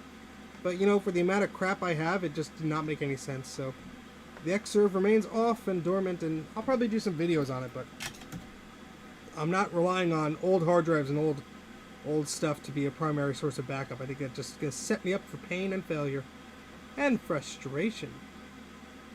That's the last thing you want when you're dealing with data loss. Alright, is that a break as well? Yeah, probably. This board is just full of little surprises.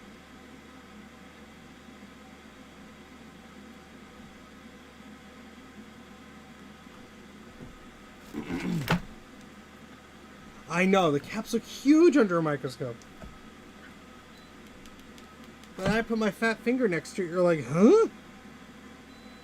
Alright, that should be okay. I'll leave it scraped just so I can come back to it, but yeah. That's my fingernail. Right there. Yeah, caps are small. Very small. Very tiny. Very tiny. Alright, we have another cap over here. It's a 4716. Just like the rest, let's see if it caused any damage. Looks to be pretty clean.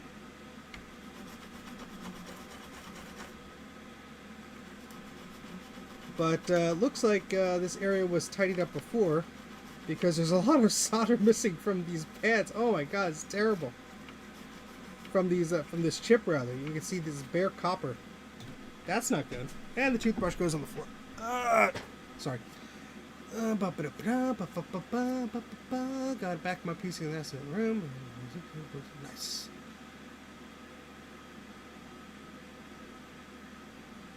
Yeah, the thing is, you could blame that power supply on that Seagate drive as long as you want, but stuff fails. You just, unfortunately, have to be prepared for it. I had a brand new 6-month-old Mac Store 200 gigabyte hard drive, and I thought, this thing is brand new, it won't fail.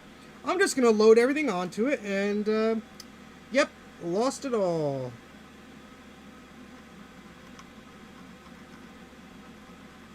And the drive was just going click, click, click, click, click.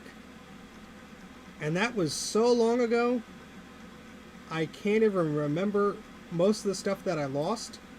I know I digitized a lot of family home videotapes before putting them on DVD. You know, that was the drive that I used for iDVD, back to author those DVDs. So I have those DVDs, but like the raw DV footage, I'd have to rip the videotape again. So it's like, you know, I know I lost that, which sucked. I know I lost a lot of, you know, backup DVDs I made of, you know, like commercial movies and crap like that. But, you know, I have copies of those, so it's not like... But I'm sure I lost photos and junk. Like, I'm sure I lost stuff, but it was a hardware failure. The drive just, like, stopped working. Which sucked tremendously. I also lost a 3 terabyte drive. It was on, it was working. I was searching for something for my brother because I made a backup of it on that drive. I forgot it was plugged in, went away. It was the winter, so the room got hot because it, you know, we had the heat on. And that room would get particularly hot of just how the heating system in that house was. And I came back and I heard the drive clicking. I actually sent that to Drive Savers. And they actually said, you know what? You're not going to be able to recover the data. It is too far gone. The head crashed into the platter and just scraped all the bits off. So not even they could fix it. I still have the drive though. You never know. Some fancy ray gun technology comes along and make fools of us all. That might be a bad connection there too.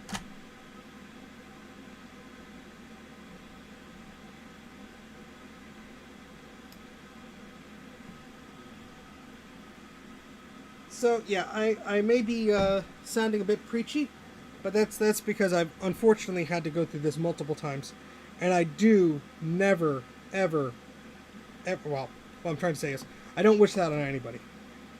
It's a terrible feeling. Nobody can help you but like these experts, and even then, sometimes it's too far gone. And it's all a mistake, you know. That drive was a fairly new drive. But you know what was worse? You know what was worse? I broke 2 drives in the process of trying to fix it on my own. I tried to swap a controller board. I ended up frying another drive. And then the other one, I did that on 2, but I was able to get that drive back, and I backed that up quickly to something else.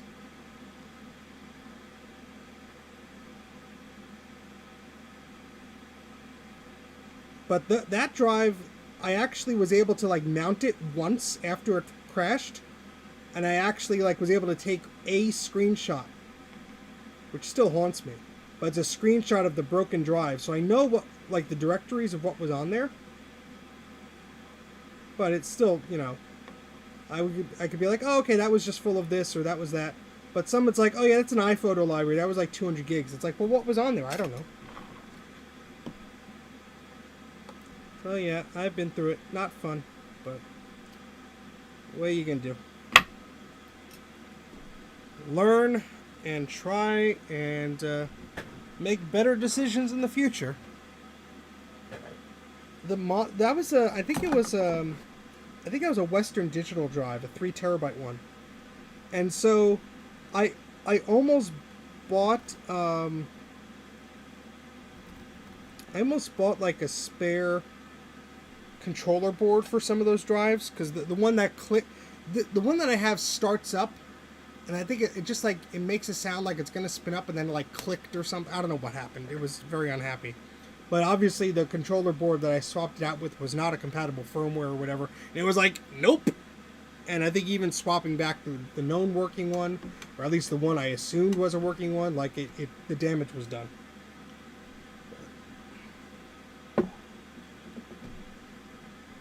But hey, maybe I'll do a collab with the drive recovery place, and they'll be like, oh, that's easy, you dum-dum.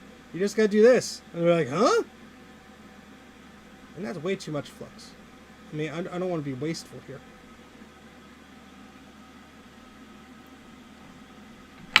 So who knows? Who knows? That's the fun part about collaborations. You could do things with people much smarter than you. And learn from them. Or get freebies. I mean, not free, because, you know, you're doing stuff in exchange, but you know what I mean. Or you just have fun. 9 times out of 10, I'm just doing a video because I think it'll be fun or interesting, so.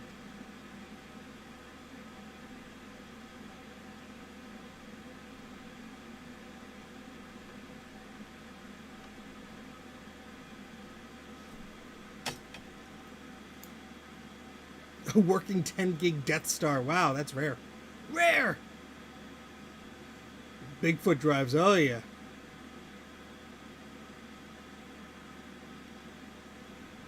Yeah, I dropped an old SCSI drive and it stopped working. And then it worked miraculously again.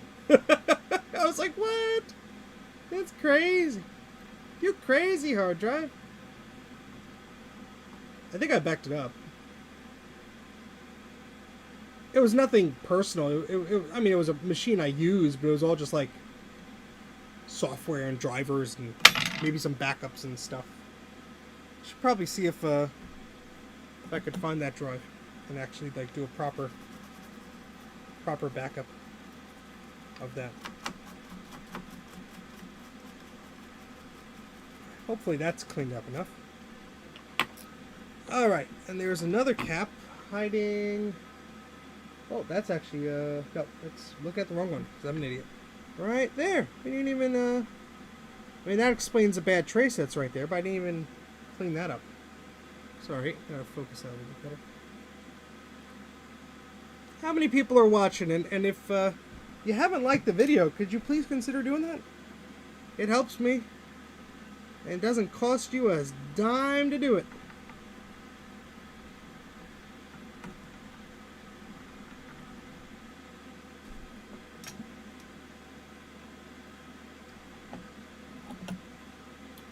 So we're almost at a stage where we could slap some power into this board and see if it does anything different. We need to find a power supply to go with this. But at least the caps would be back on the board. So this is our last 47 microfarad 16 volt capacitor. Thank you, KMac Vintage. Greatly appreciate it. for smashing that like button, as my good old pal Bruce at Branker's Creations would say.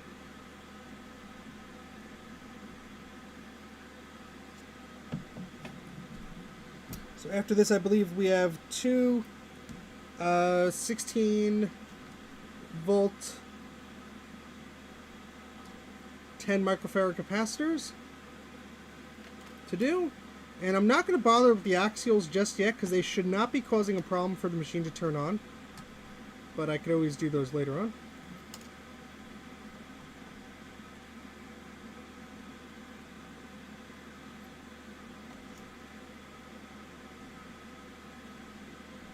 Let's make sure we didn't have a short here.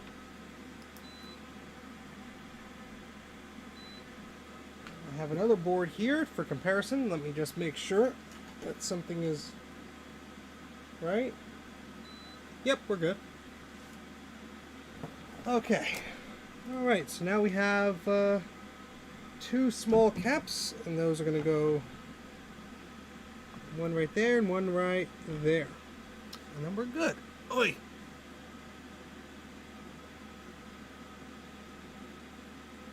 $80 MB drive from a 386. I bought a VCF's chicken coop, went for a consignment from the consignment room, and still works. Sorry, let me catch up here. What do we do when we run out of storage space for computers and we don't want to part with any of them? That's the problem I'm dealing with, buddy. I don't know. Please help. Oh, God. Alright, where are my teeny tiny capacitors? Because I think these are too big. Yeah, these are going to be a pain to do.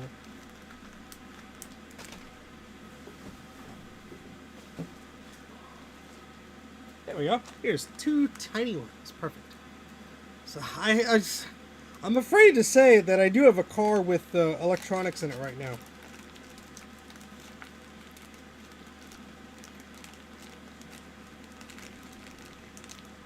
I mean, it's a car we're trying to sell and get rid of. But it currently does have electronics in it. Oh, God. Why is my brain the way it is? Why do I like computers so much? It's a hoarding mentality, I'm sure. And when I die, it'll be someone else's problem.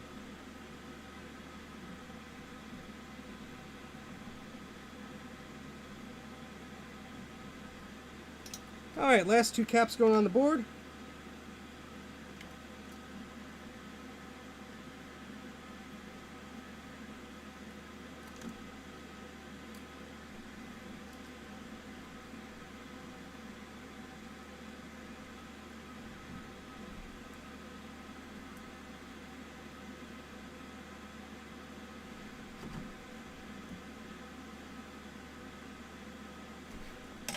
Alright. There we go. Let's follow up here. For kicks, I removed the compact flash card while the finder was trying to open the hard drive, and it just sat there patiently with a watch cursor until I put it back in. Oh, boy. I remember the bus drivers and the new bus slots for my 2CI had to be replaced after a bomb went off. This gave me PTSD. After a system bomb went off, or like a physical bomb went off? Like on the board. That's scary. I buy hard drives anytime I see a really good deal. I have about 20 terabyte of unused drives right now. That's pretty good.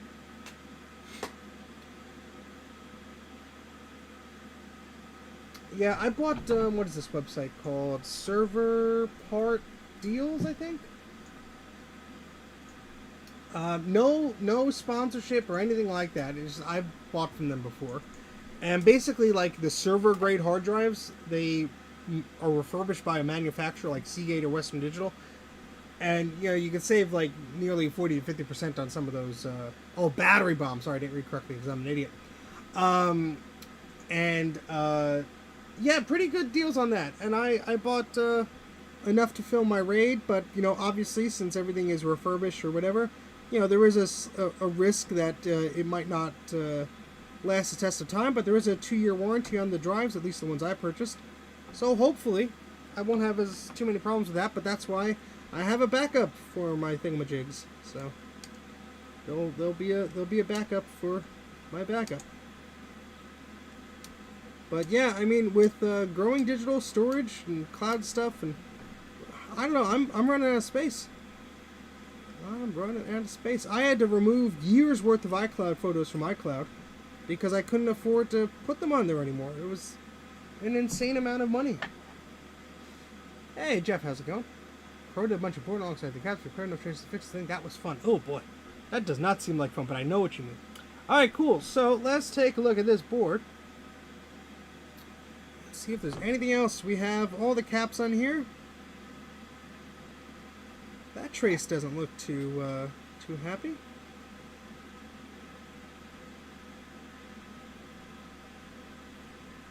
That might be okay. We'll double check that in a second.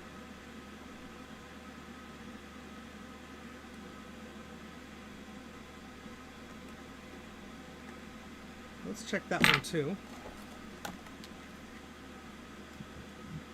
Time to recap your charger. Ooh, could you send me the list for that? Or is it on your website? Because I have to... Mine made a sad noise and I have to redo it. I don't know if it's a cap problem though. Knowing my luck, it's something way more severe. Yeah, feel free to send me an email, mac84tv@gmail.com, or I will promptly forget. That's fine, but this one isn't, it seems.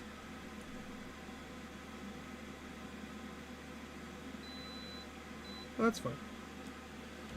Alright, we'll just take another quick look around the board.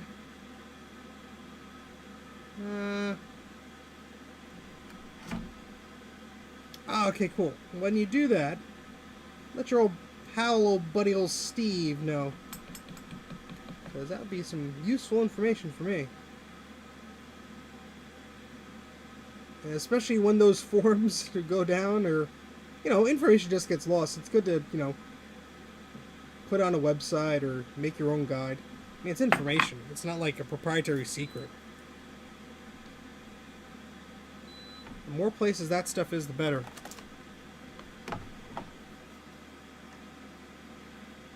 Alright. Let's see what happens when we try and shove power into this thing, huh? Oh, boy. Beep. Aye. Alright, let's turn that off. Oh, I haven't tested one of these in a while. I'm going to be using this, which I have to fish out the name for, because I always forget. This is from... let me get the website before I butcher it, sorry.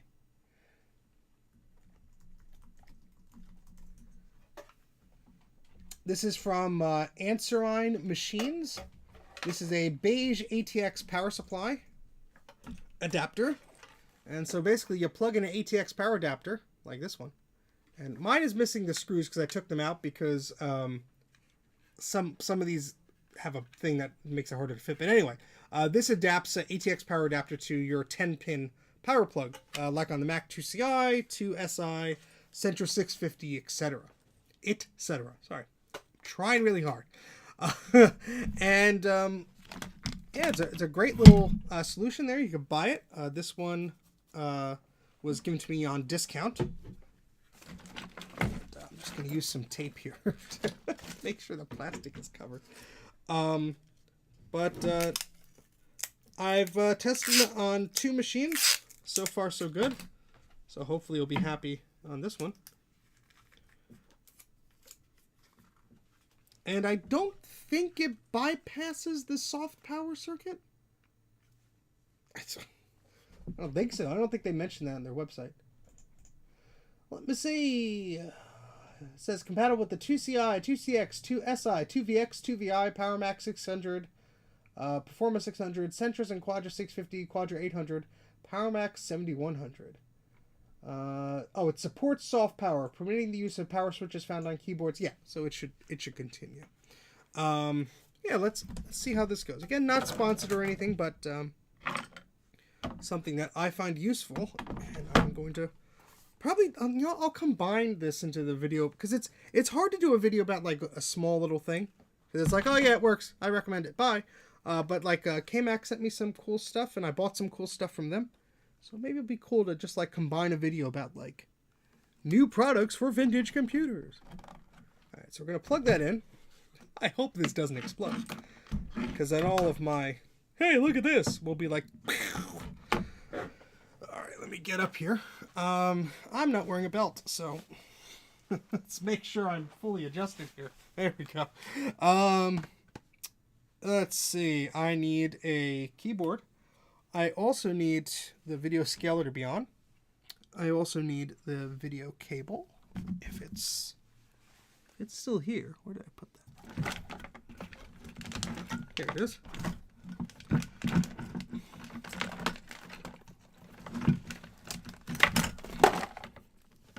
$7,100. Does it include a non-wimpy lawyer?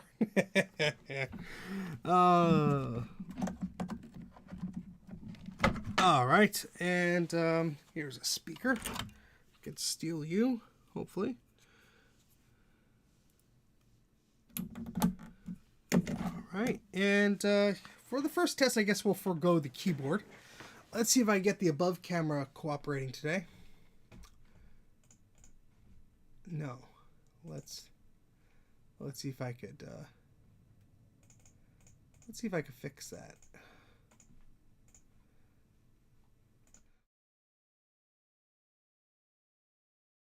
And you can't hear me because I didn't turn the microphone on because I'm an idiot. There we go, and then there we go. Nice shot of my crotch. That's not what we want. We want the computer. Well, whatever. You could see it. Hi. Oh, and the white balance on the camera just went whoop. Oh, you could hear me. Well, I'm an idiot. Anyway, it didn't show the microphone, so I assumed it wasn't working. Okay, so unplug this. Turn that off. We're about to test if the recap fixed this poor little Macintosh 2CI. 3, a 2, a 1.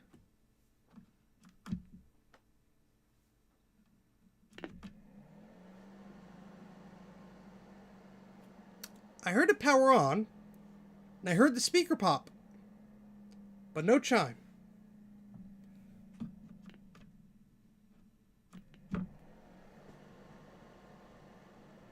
Alright, so something still is going on. I'm going to remove this ROM select thing because I forget if that's on or off with this guy.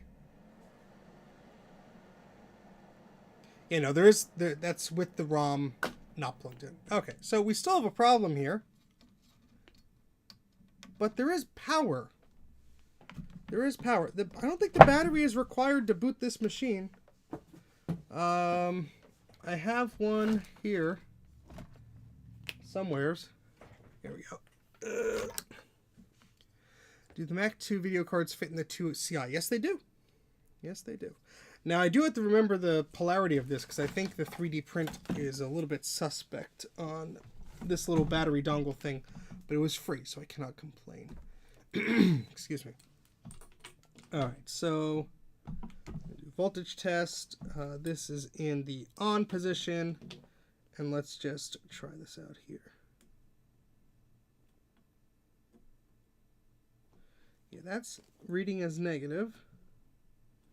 That's positive. So, yeah, I was right. This is backwards, but that's okay. So, put that there, like that.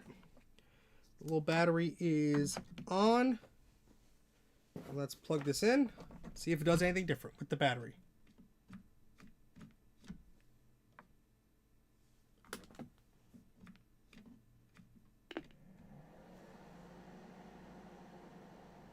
Nope. Doesn't do anything different with the battery plugged in. So yeah, no battery needed. Just wanted to confirm that. Excuse me. So, now comes the fun part. As K-Mac knows way too well. Trying to figure out what's going on. I didn't even check to see if the video is working. Because actually, this could be the thing. It could just have a very bad audio circuit because of the damage. So let's switch over to here. Let's try this again. And let's see if we get video. VGA capture would be you. Go. Please. Maybe. This thing is always finicky. I never get this to work correctly on the first go. Hey, Colin. We don't know if it's fixed yet. We're trying to see if maybe the sound is causing a problem. I got the thing to start, but I'm not getting any sound. And I'm trying to see if the... Whoop! I got some sort of picture, but it's not showing up in OBS. Why? Because OBS does not like me today. Let's just do a little doohickey. There we go. So we got a pink screen.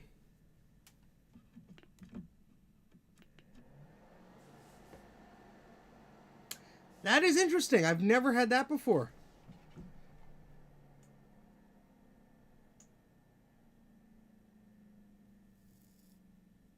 Huh. Interesting. Turn you off. That is a peculiar problem, huh? Any hot chips? Hot chips. Get your chips here. Hold on, let me fix the white balance of this camera. Just something I'm always having to do. That PLCC by the power switch, that color power control for video. See, it's great to have smart people on the stream, because I would have just been like, huh? Can't recall the name. I'd like 2 different ones. All right, so let's take a look. Let's unplug the speaker here. Power supply is unplugged. But the PLCC by the power switch. So that's this little... I think we had a little repair done there. Let's take a look here. Unplug the power.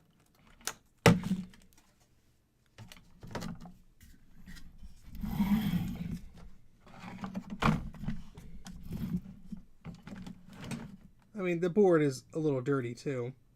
Ultrasonically cleaning it is not going to hurt at all. So that would be the next step.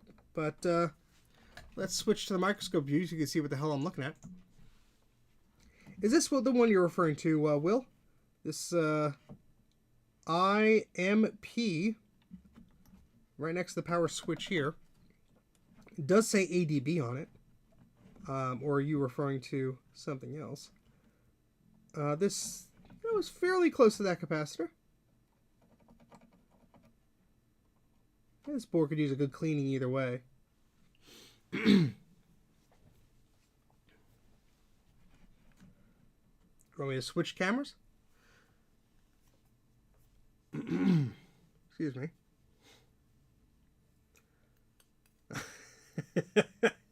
Fit for dreams. I wish I had an oscilloscope. I do not have one. Although looking back at some of my solder work here does not impress me. But at least the soft power seems to work, which is good. Can you expand out more? I can slightly. Okay, let me just. Excuse me. Let's just switch to this. Let's just be easier. There we goes. So this is the chip that we're zoomed in on before. Not sure if that's the one you're referring to, K-Mac. Yeah, Tech Knight is great. Love that guy. He's a wizard. We all have our own wizarding abilities. My goodness. Yeah, so this is the one we were looking at. It says ADB right next to it, but what do I know?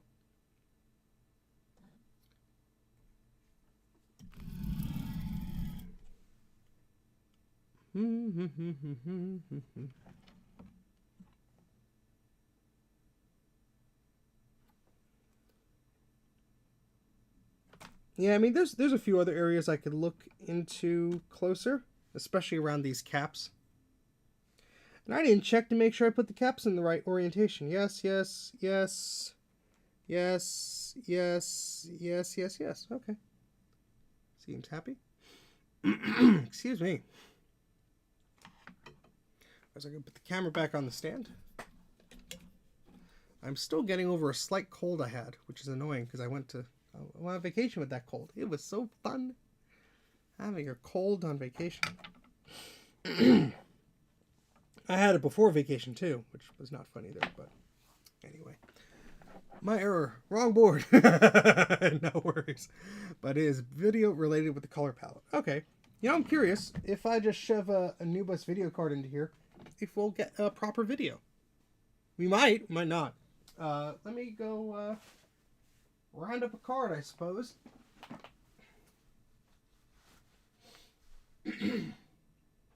I did have a card recently. Let me go grab that.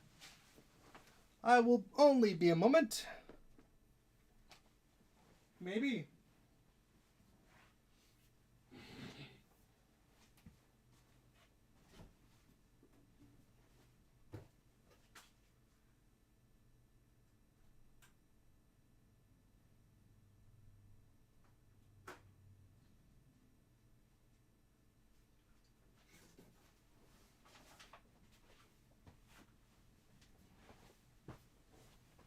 All right, so here is a IIci's branded video card. Ugh. Oh, no worries, K-Mac. I make errors all the time, too. I just don't tell anybody. All right, so I'm going to put this NuBus video card in. And you know what? We're going to grab our snooper card, too. Which doesn't really do much. It tells us some power and stuff like that. I am currently trying to reverse engineer it. That'll be fun. Should be fairly simple. Which is good, because my brain bad. Let's go to the above view again and shove some power into this. See if it does anything different.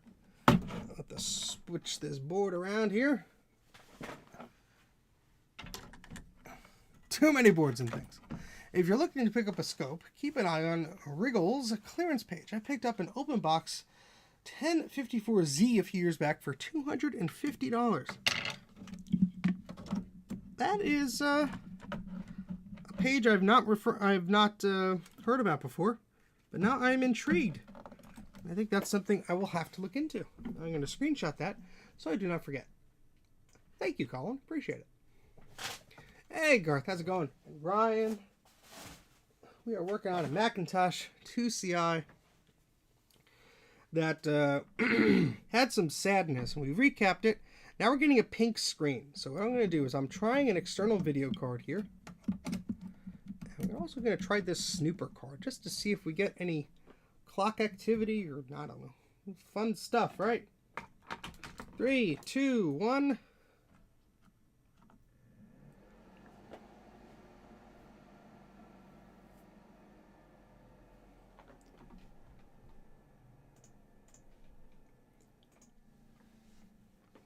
No video.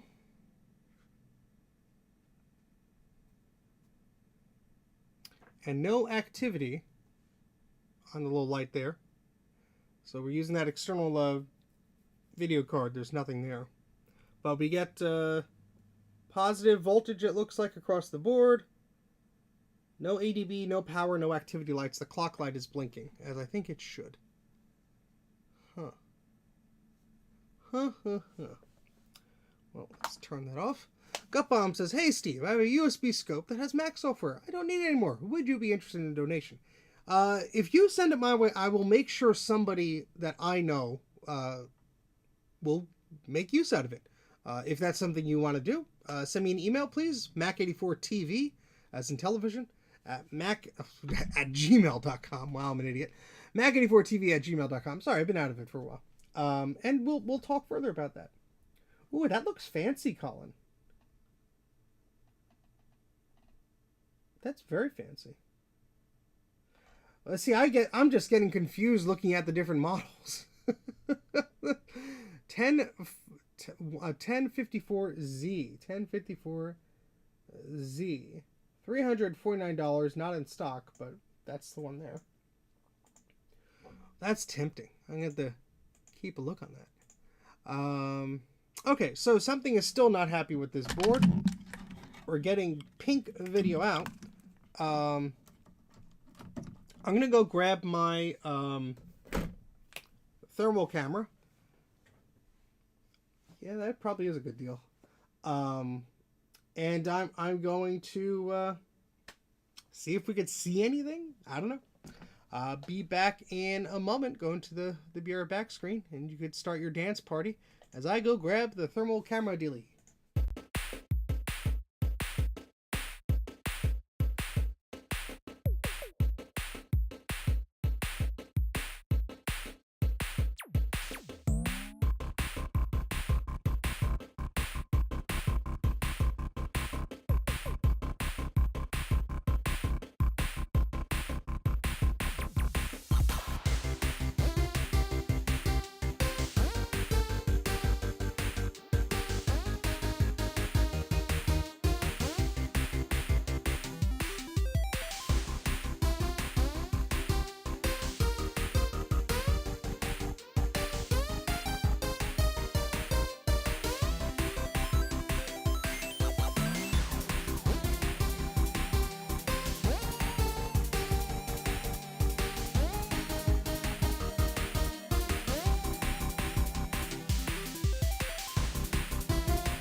I am back. I have my little FLIR camera guy here. Let's hope it's charged enough to work.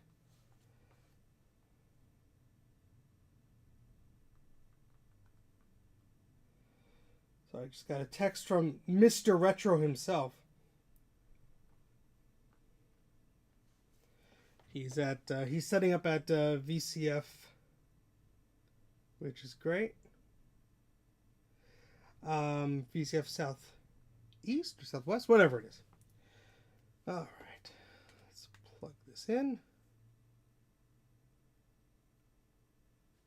and see if we have enough juice to see what's going on here.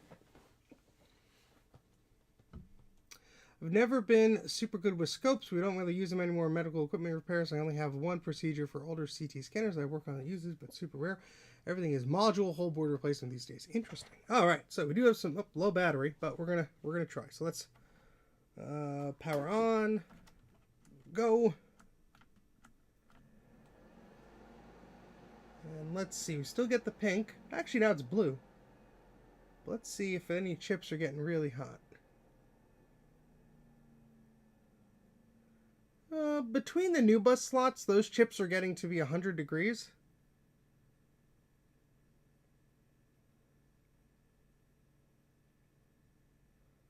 But other than that, everything's like 80s.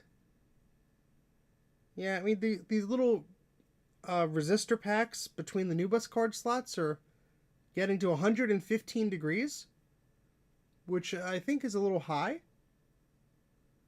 But everything else is under 90 degrees. Including the processor, which is now 93. But yeah, those are up there at 115. I'm going to turn the system off now. Interesting. I do have... No, that's the other board. I do have my own board, but I don't think it's working at the moment. We can try it, see if this does anything different. Just curious here. Let's unplug it. Unplug this.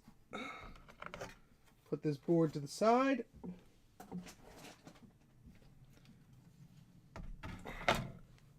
So this is my logic board here. It's also a 2CI. Just curious if we get...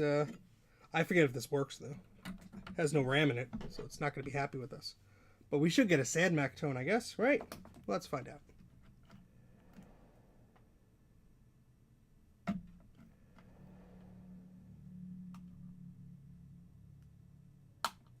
Yeah, not happy. So let's shove some RAM in there.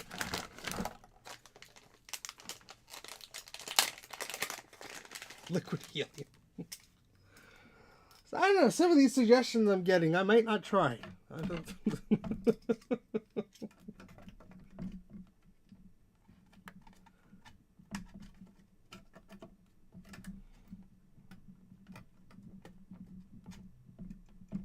Yeah, I think this board was like dead. It didn't want to do anything.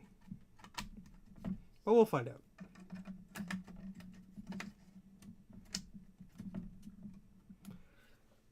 Alright, let's try it again. This is my board.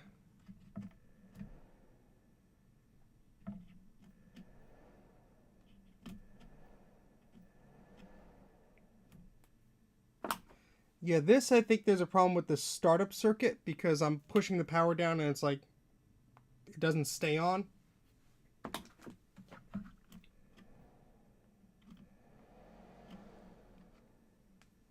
And I don't want to hold it down because I don't want to like blow it up. But all right, so that's, let me actually make a note on the board because I should do that instead of coming back to this in like a few days and going, oh, what's the problem with that again? But this has to be ultrasonic probably anyway. No soft power. All right, so that's my board. It's my problem to deal with. I was just curious if I could measure the new bus activity on that one. The soft power doesn't work on either. Just the measurements for the heat, I suppose, is what I was getting at. But Yeah, let's take a look at the board just under the microscope again, see if we missed anything.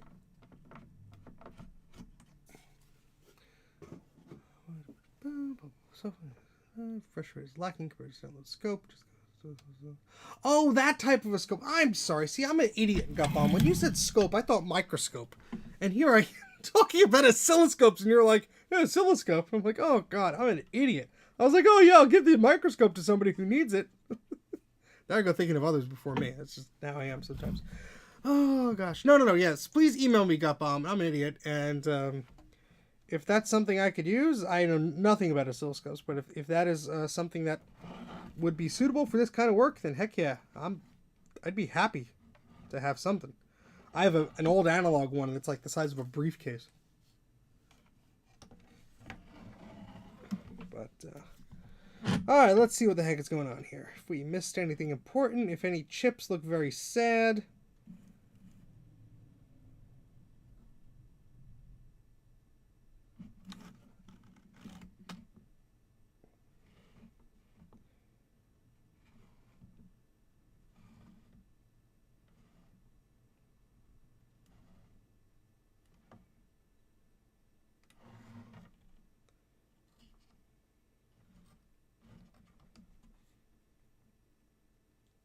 I'm going to clean the sound chips, because who knows, maybe that's why there's no sound. I don't know. I need laugh tracks.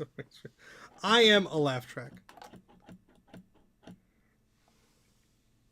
Yeah, I mean, that's a good point, too. Like, just to play around with something until I could figure out if, like, I actually can use something. Yeah, that's why we start out with a cheapo soldering iron, you know, back in the day. I couldn't afford a big one.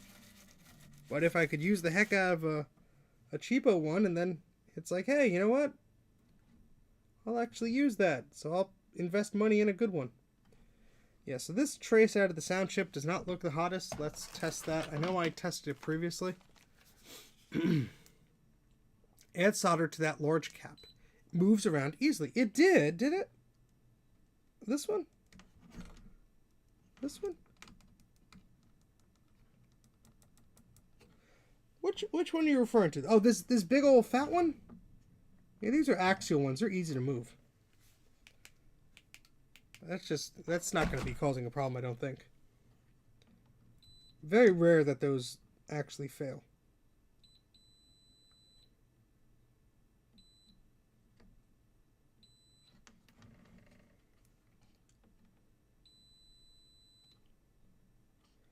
I just beep it all out, huh?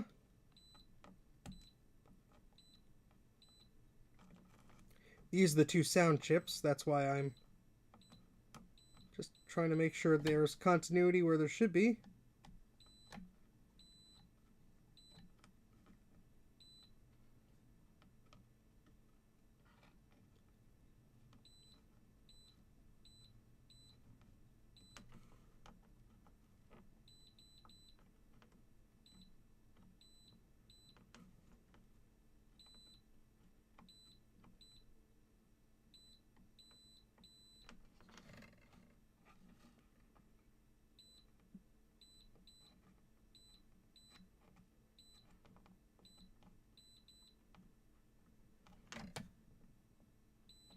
Those seem okay.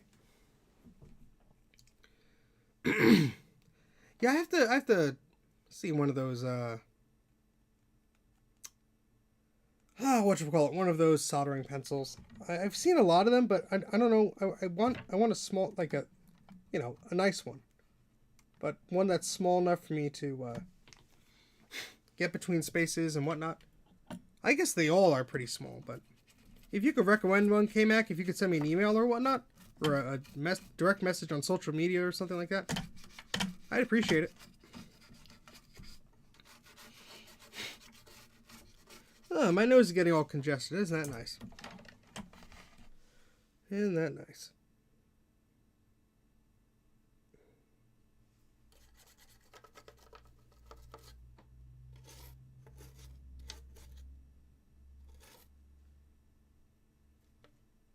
Just looking elsewhere around the board, see if I missed anything like catastrophic or suspicious. Sus, as the children would say these days.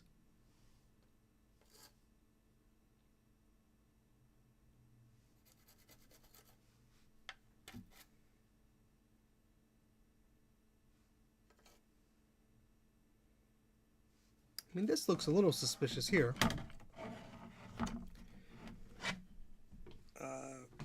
As Garth would say, also sus. There's a little bit of corrosion here. I'm gonna poke at it with my... Yeah, see the... Look at that.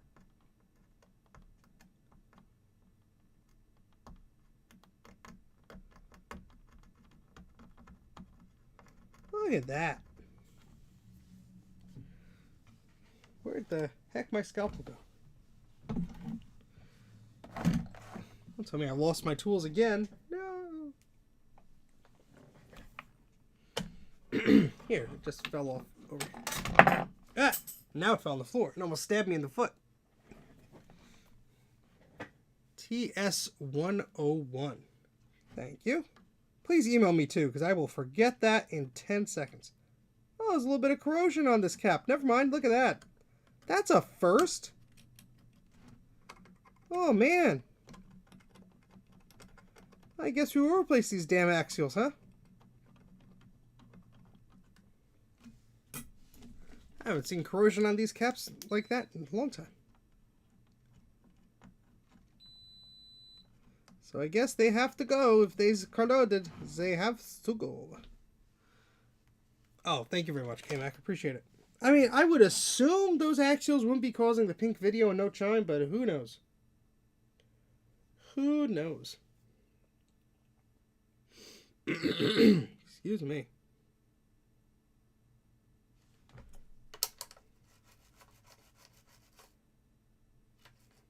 Just gonna try and clean this up a bit.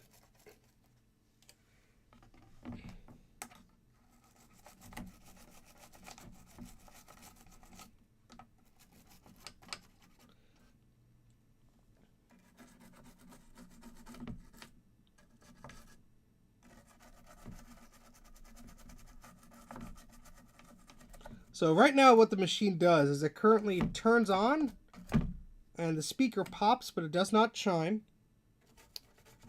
And we get some pink video artifacting. You know what? I'm going to swap out the memory too. We have some memory in bank A. I'm going to take that out. I'm going to swap in some different memory just for funsies. Just to see if that makes any difference. Oh, thank you for the link, K-Mac. I appreciate it. Take the memory out of this guy.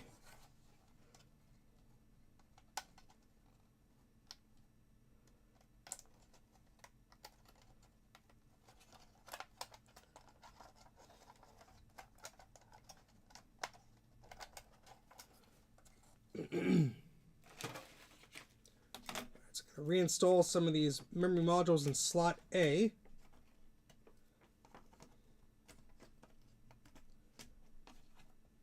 I forget. I don't think on the 2CI you need them fully populated, do you? You might actually. You know what? Let's just try it with this, and I'll try it with the other modules too. Let's just see what happens. So I could look things up and all that stuff, but you know, at the end of the day, I won't know until I try.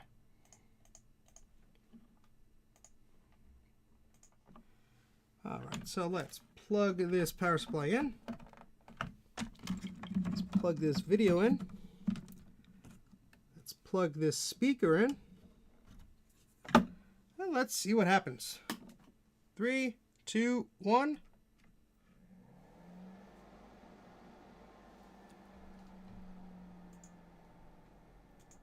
Look at that. Look at that. That's interesting.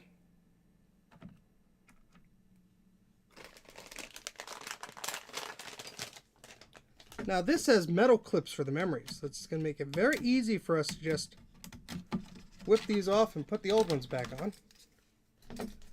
Let's just see. I'm curious if that made the difference there.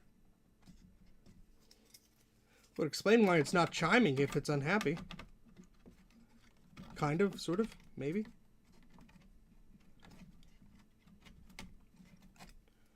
Maybe it wasn't seated right, or who knows. Bench is very busy. Very.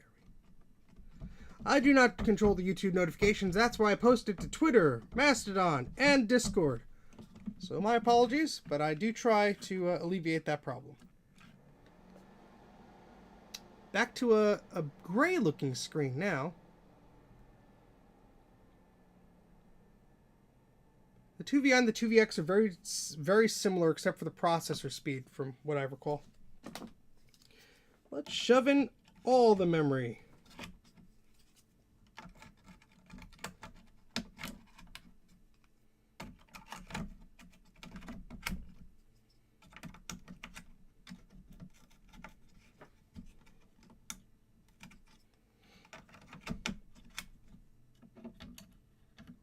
Let's try it again. 3, 2, 1. Yeah, speaker pops, but we get some garbled.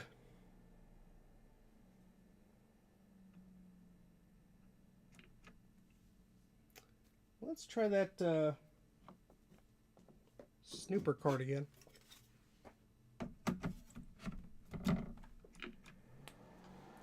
Yeah, clock activity, no activity light, no ADB, no power, but that stuff is not really plugged in.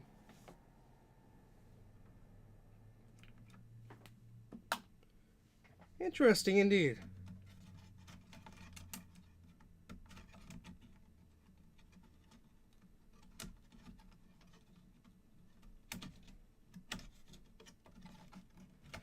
It's doing something all right. What that is, I can't tell you. But boy, it's doing it.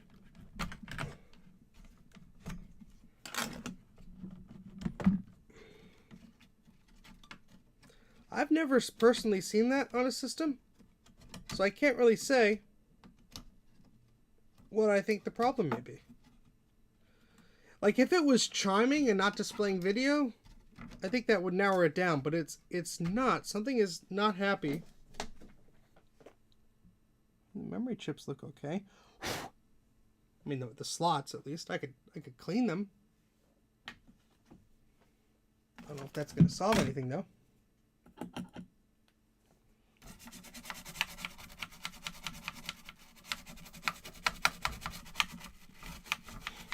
And I believe the 2CI will be happy if you just put memory in the first bank. That's bank A.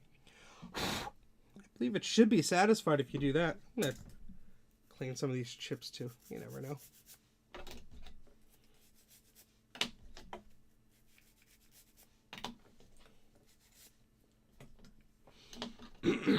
Excuse me.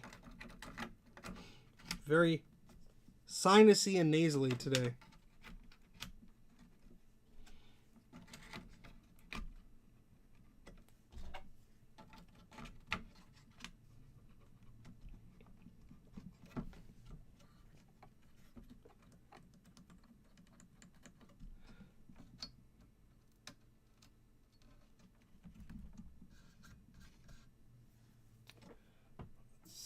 I mean, yeah, maybe those caps by the power supply have to be replaced. I wouldn't, you know, they were corroded a bit, so that's very possible.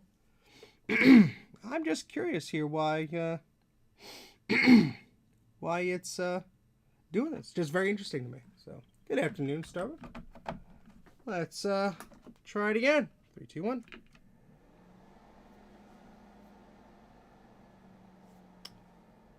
It would help if the monitor was plugged in.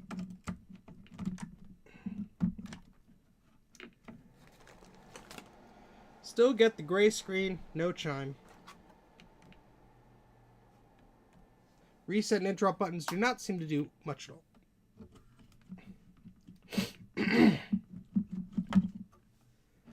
Alright.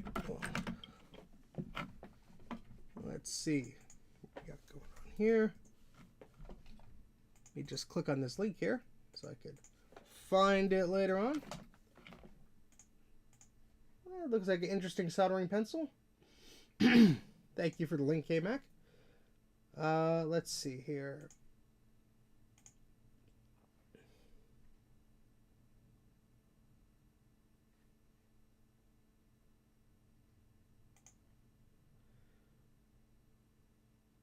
So we've been going for a while here. We have 37 views. We rode for about 2 hours and 30 minutes.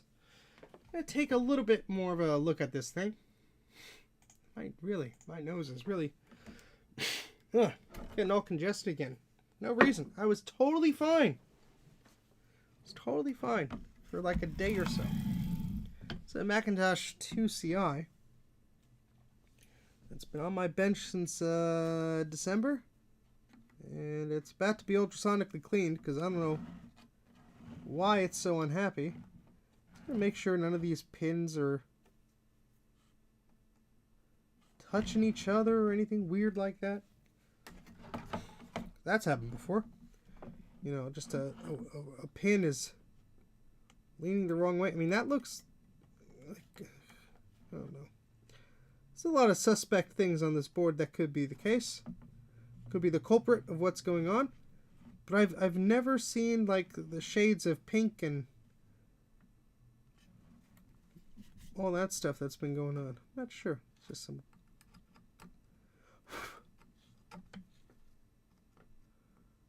crud there.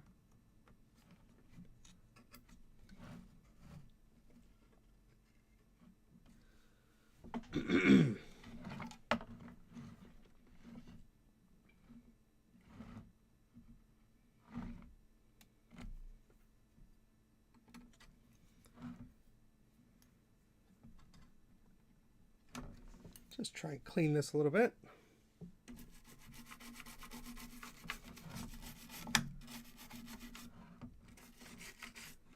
You never know.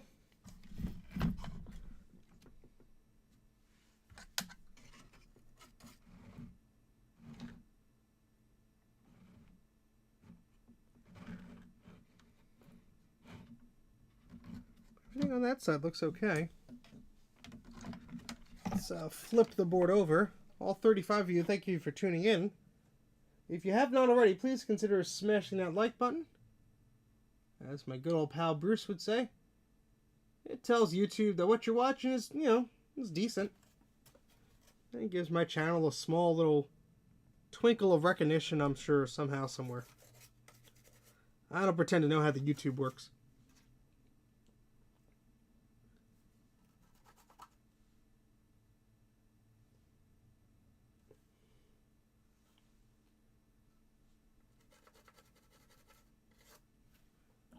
Just manually cleaning some of these areas, making sure I didn't skip anything.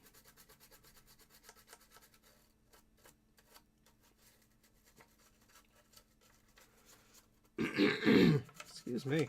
My goodness.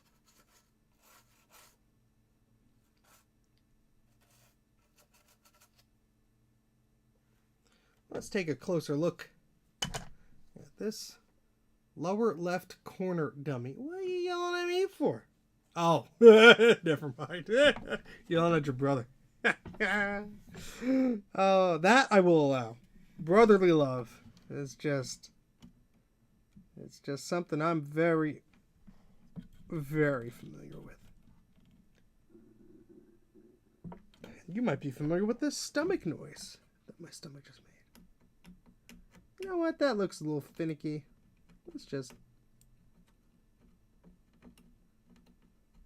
Yeah, that, you know, it doesn't look the best. Let's clean that up. Let's turn the old soldering iron back on. It's normal for us. Yeah, I know. Trust me, I have 3 brothers. I am well aware. We love each other. I mean, now we like each other. But, oh boy. Grown up.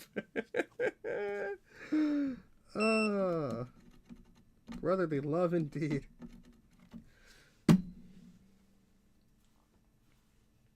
Where'd the other spool of wire go? There it is. Might opt for a slightly thicker one. Yeah, just for funsies, why not?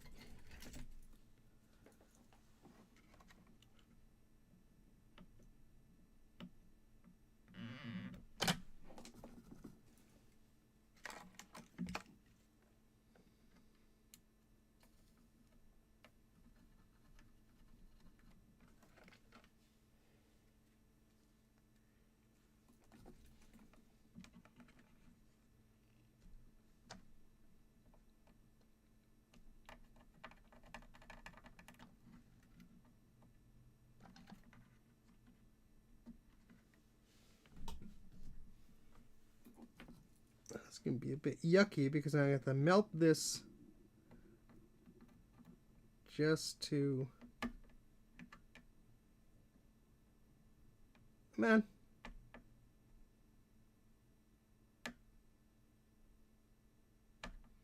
Melt, wire, melt.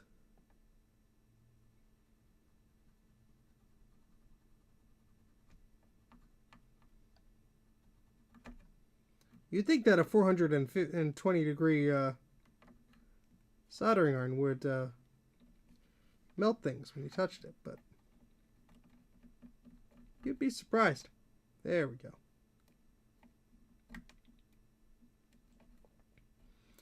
I know it's a quick and dirty hack job, but we're just trying things to see if we get any different results from this thing here.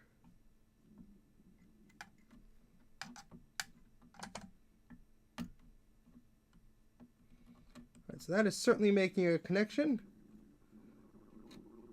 Whoa, stomach. Hopefully you can't hear that. Easy, my pet.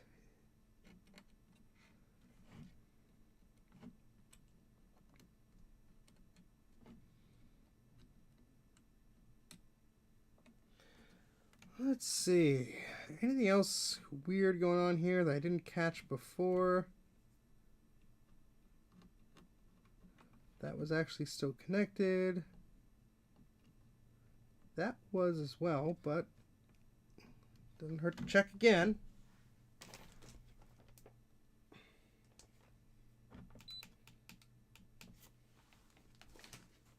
And more capacitors fall on the floor.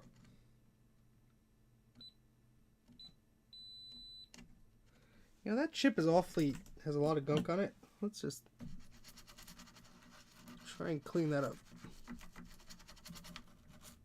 So the next steps of this is after I ultrasonically clean it, I'll probably replace some of those axial capacitors because they are not looking good. Oh, look at all this green. That could probably also be causing a problem. Oh yeah. I mean that doesn't look the best here.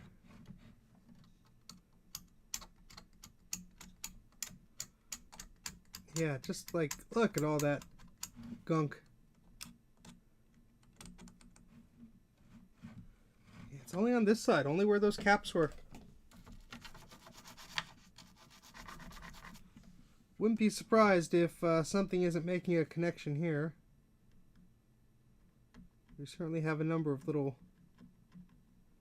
divots over here.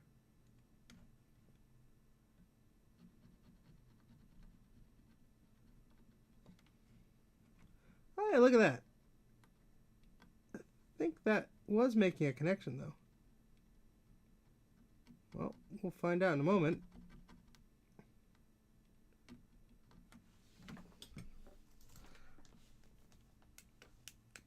Beep. Yeah, that is.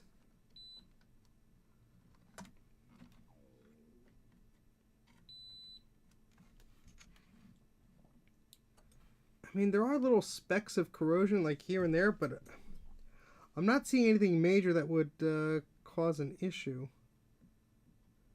Could also be dead wrong. You never know. Wouldn't be the first time. It won't be the last.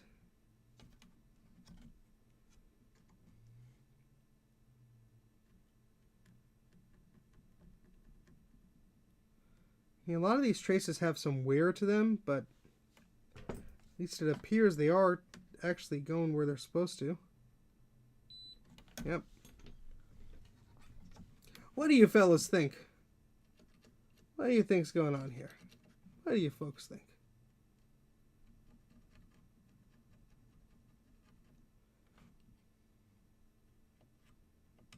Besides it being unhappy, I know that. I know. I know it's unhappy.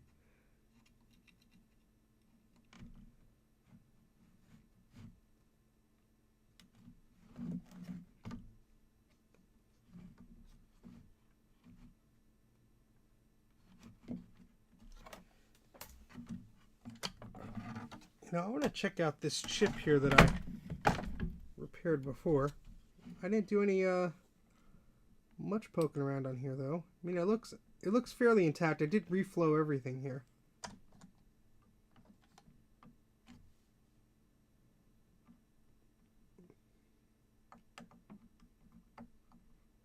There's a lot of gunk in here that could be cleaned out. But I am curious if maybe one of these is not 1000% connected how it should be. Well, everything appears to be fine. With the exception of some gunk, but, you know, that happens. Just nudging these little legs here, seeing if anything happens, anything moves.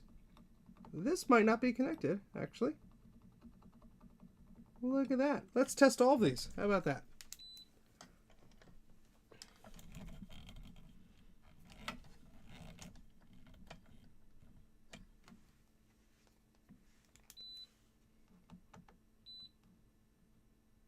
Not connected. Let's zoom in on this. Try this again. That's definitely not connected. That is. That.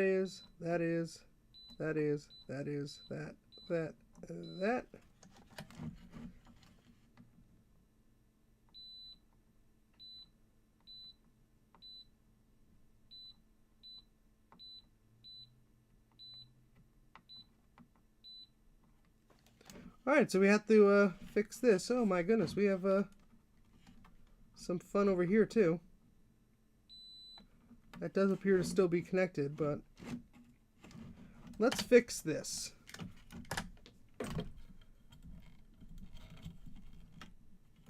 Because that's not good.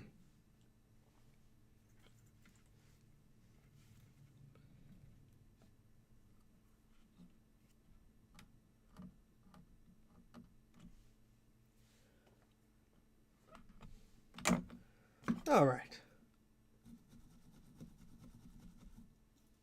Yeah, a lot of them do look broken, and that's why I'm not putting solder mask over them right now, because I will come back and I will do those. I will likely fix them up. But at this case, it's like I'm trying to find what has no continuity at all. Yeah, I mean, in those cases, there could be maybe just slight continuity. Maybe that's not enough. Maybe a signal just is not making it through, you know.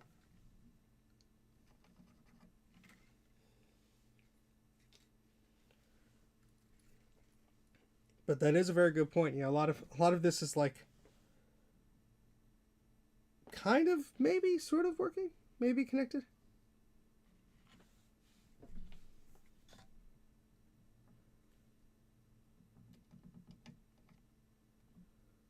Right.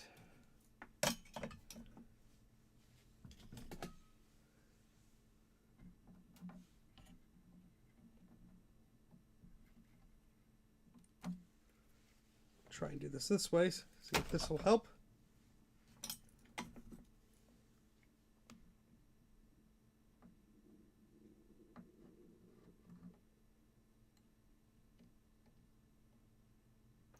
I need to use more flux.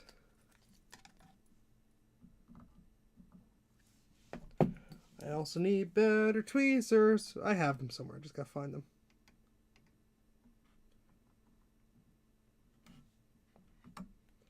Yeah, the biggest problem I have is like with this enameled wire is like burning off the other side.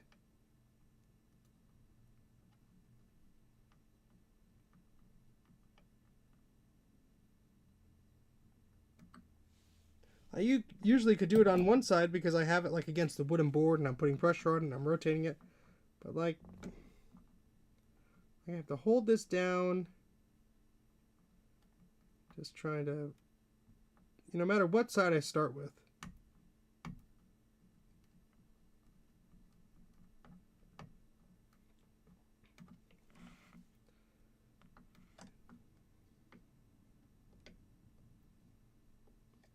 Does it look the best? Pretty? No. But will it connect? Hopefully. Yes. Are you a fluxitarian? Yes. Delicious, delicious flux. Have I missed something? Only about 2 hours and 45 minutes. Basically, we have a cranky Macintosh 2 CI that will now turn on, but we get no startup chime. And we're going to see if any of my noodling around has fixed that. So let's go back to this screen. I'm going to plug things in a moment and see if that has fixed any of the problems at all. Or not. Maybe it'll cause some new problems. You never know. Alright. Got some audio, we got some video, got some power. Let's turn it on. 3, 2, 1. Hey! Whoa! Okay. We got a chime, and then the death chimes. Progress! Progress!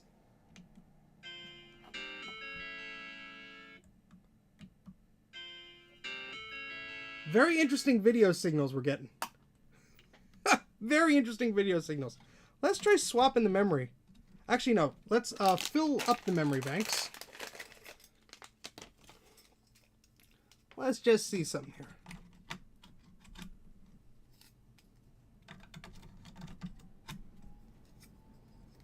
I'm curious.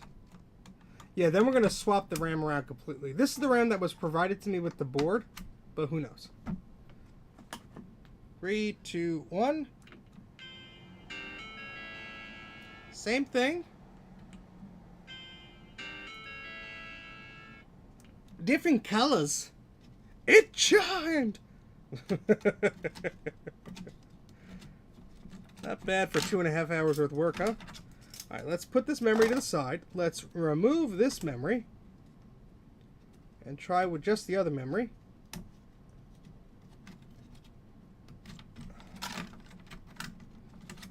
Thank goodness this has metal clips. Makes it a breeze for doing this.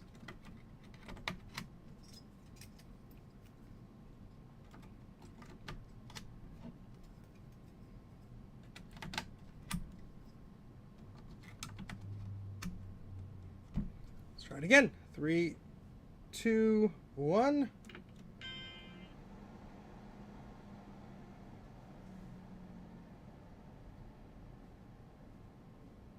No sad chime, but no video.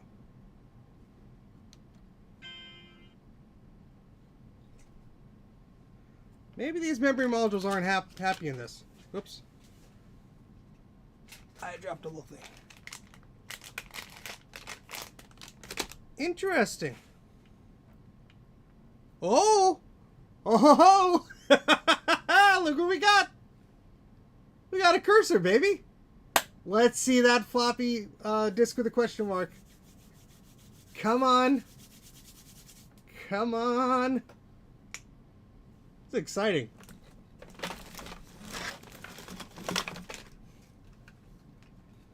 This is the onboard video. This is the onboard video. There's nothing else plugged in here. I need a mouse plugged in too.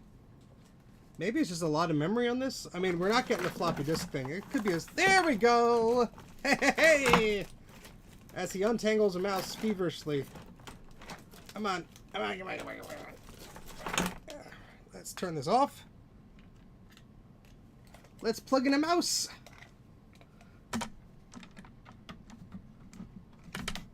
Let's plug in our floppy MU friend.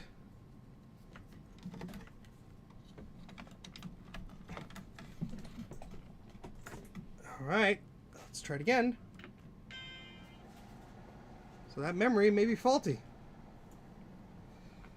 It's going to take a while to count the memory. I have no idea how much memory is there, but that would explain a little bit.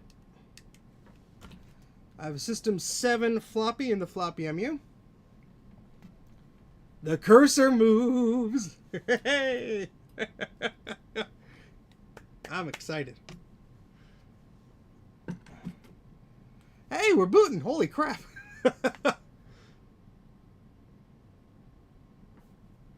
My victory dance.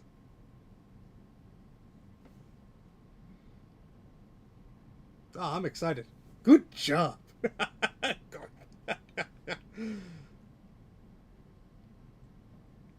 It's so funny how one little trace on that UH1 chip was just preventing it. And the bad memory didn't help. I'm assuming it's bad memory because he didn't like it. Wow.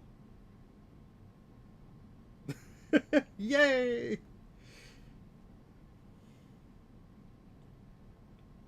I do have a blue SCSI here as well. I could plug this in. I don't know what software is on here. I have to double check that. Boot into the desktop. Plug in there. And make sure I have a good disk image on here. I think I do have one for Mac 2 CI. Here we go.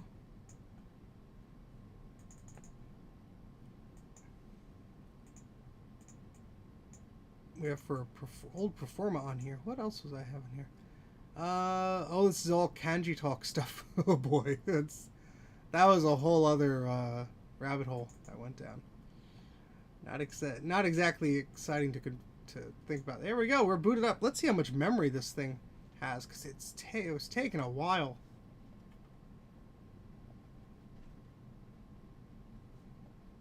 Let's guess how much memory. I'm going to say at least 20 megs, maybe? More than that, probably. I don't know. 64? Let's see. 16! Alright. It just was a little slow counting. That's okay. That's fine. Alright, let's put a blue SCSI disk image on here. I just have to find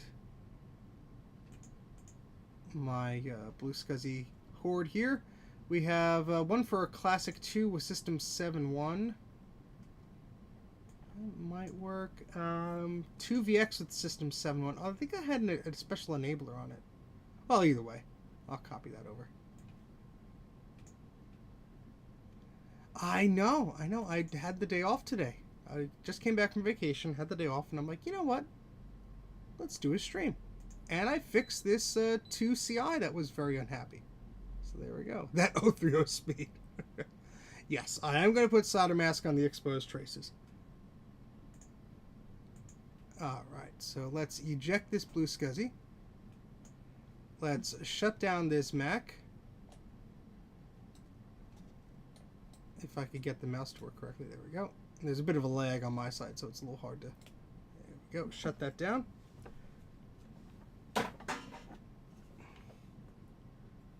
And let's plug the little micro SD card in here. Let's see if the SCSI bus works on this system.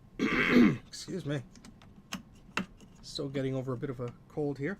Alright, so we have the floppy MU plugged in. We have the blue SCSI 2 plugged in. Let's boot her up.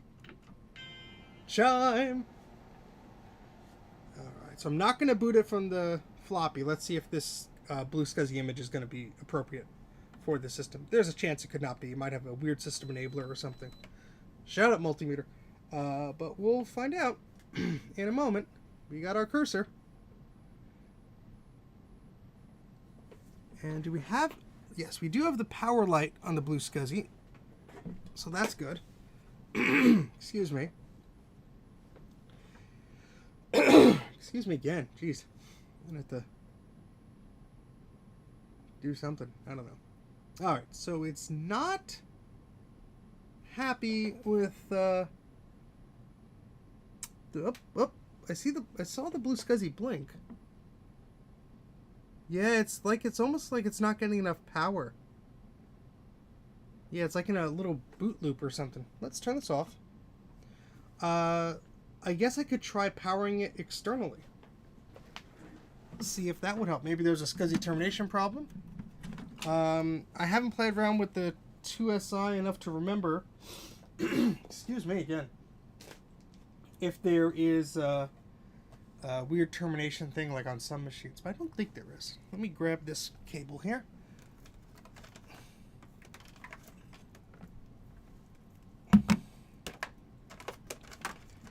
And see if we could get some power into 2CI, not the SI. I'm an idiot. Keep saying the wrong thing.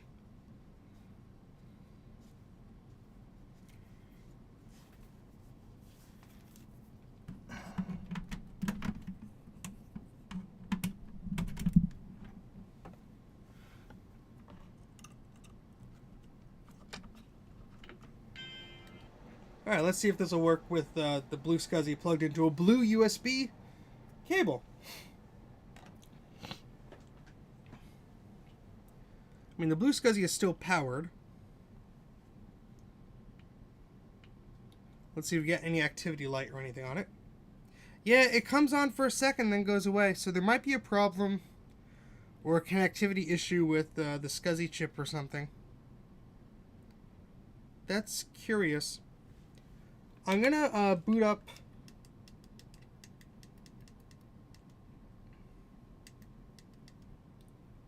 Oh, there it goes. Never mind.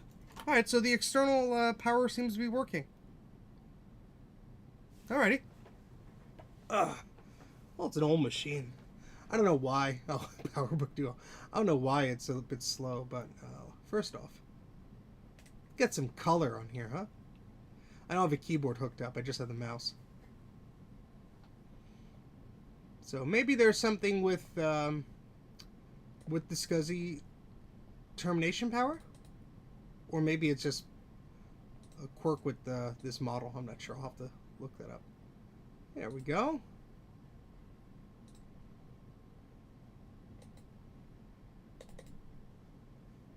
One button is all you need. Let's switch to a more colorful desktop pattern. No, thank you. That's too bright.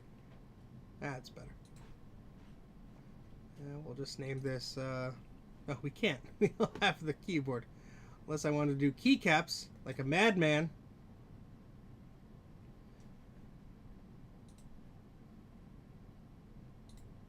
And I can't even do that. Well, anyway. So we have a Macintosh 2CI with 16 whole megabytes of memory. Up and running again. I don't know if this has Snooper in it. No. I don't think it does. Oh, wait. We do have some crap on here. No, but I have a floppy of Snooper, so let's load that up here. I could do the copy-paste thing, but I'm impatient.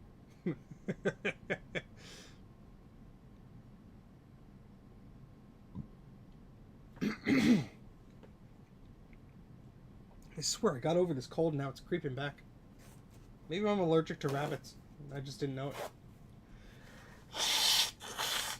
And after a decade of having them now it's yelling at me. My body's yelling at me. Alright, let's copy this to the hard drive.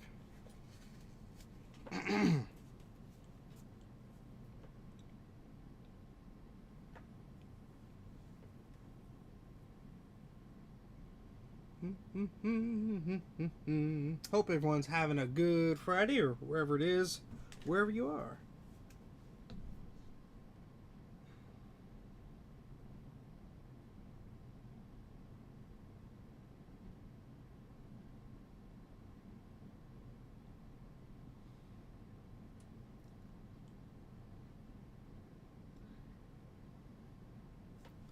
There we go. So I was just checking something.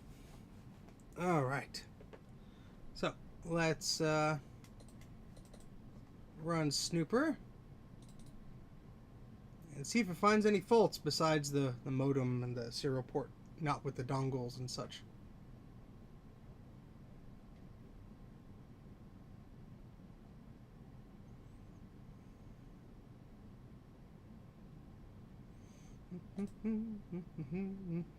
Logic tests. Alright, let's do everything except for the modem port. I know that's not going to be doing anything. Start.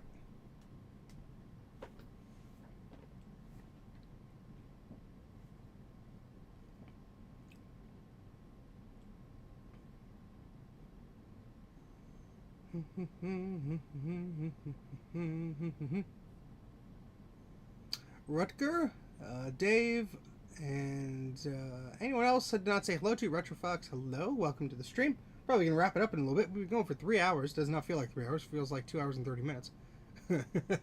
But, yeah. So far, so good. We're doing memory pattern testing. On the memory here, it's only just an 8 megs. But, you know, if this passes, I'm happy. I don't know if the other modules were okay. It was not happy with that. But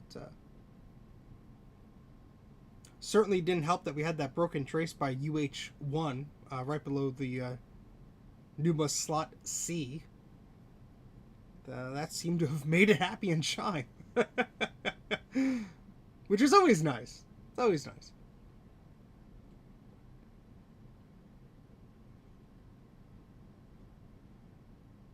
Alright, the RAM test passed. Excellent. So now we're on to the PRAM test.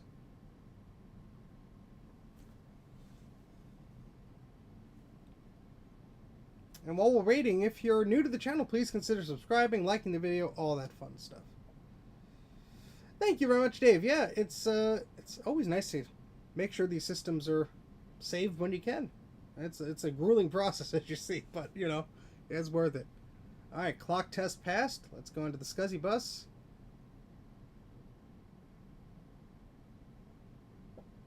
Okay. Electrical outlet, you missed it. We fixed it. We're running a diagnostic test on it now.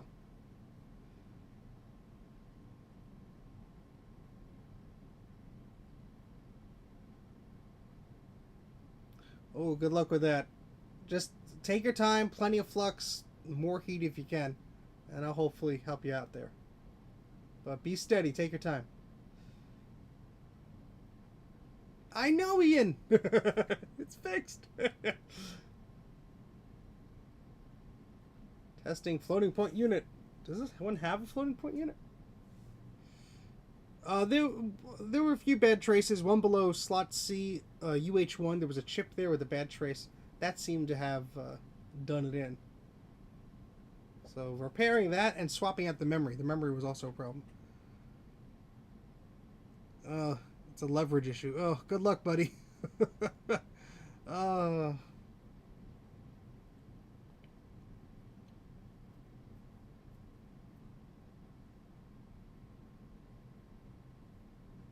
All right, sweet. So this thing passed with flying colors. I'm surprised. I'm happily surprised. So we have a very happy Macintosh 2CI once again.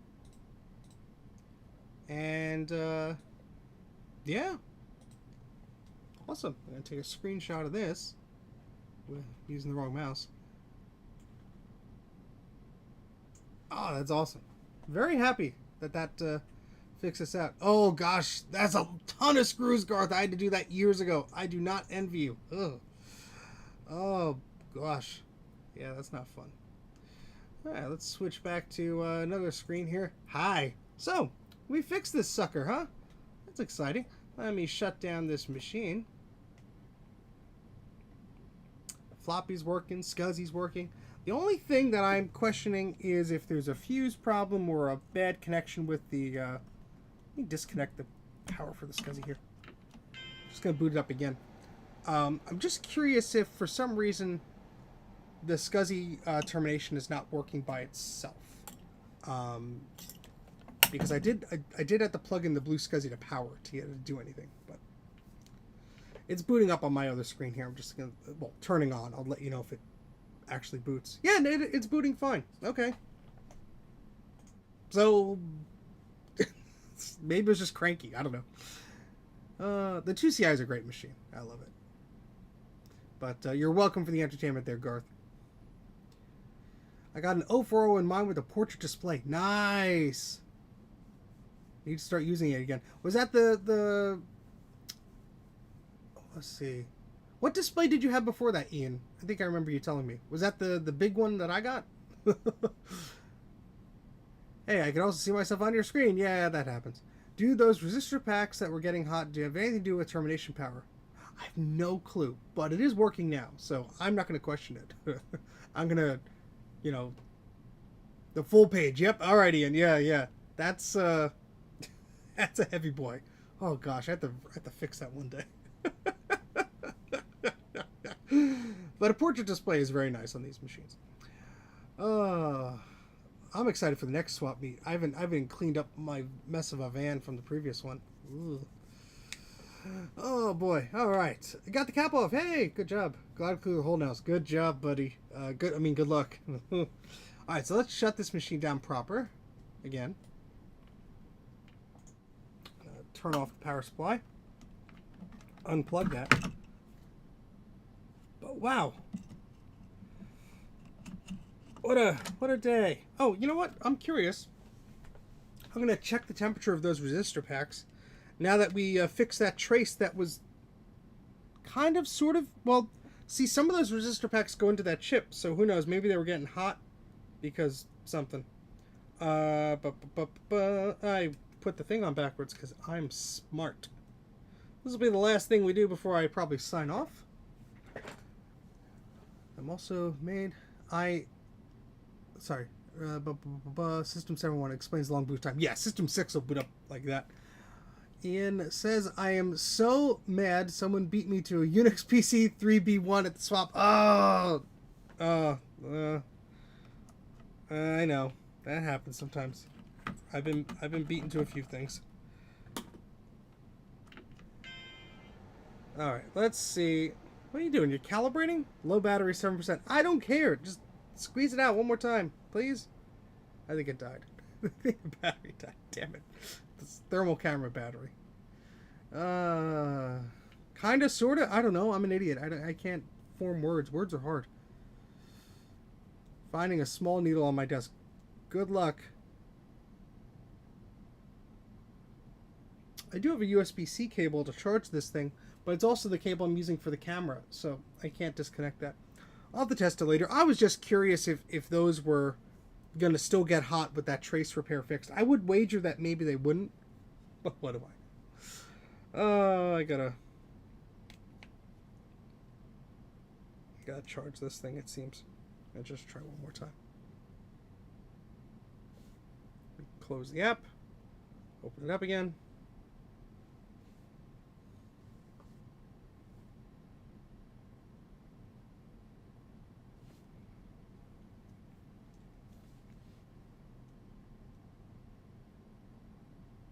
Yeah, I think it's dead. I got this thing secondhand. The battery is not the best. Not the best. So I do have to charge that. Oh, I do have a USB-C thingamajig here that I stole from my wife's Nintendo. Well, I bought this. I bought the cable for her. I'm only borrowing it. Don't tell her. Don't tell her. I wonder if I could use that, or if it's gonna not draw enough power to do it. Let's see.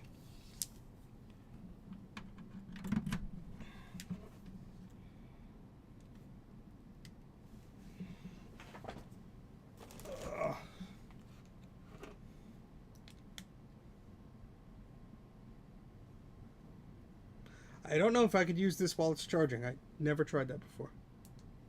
My guess is no, because some devices just don't work like that.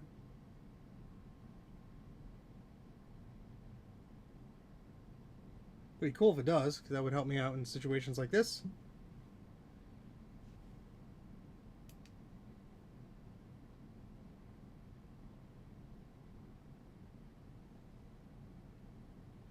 Looks like it's charging. I don't know if it's going to let me turn it on.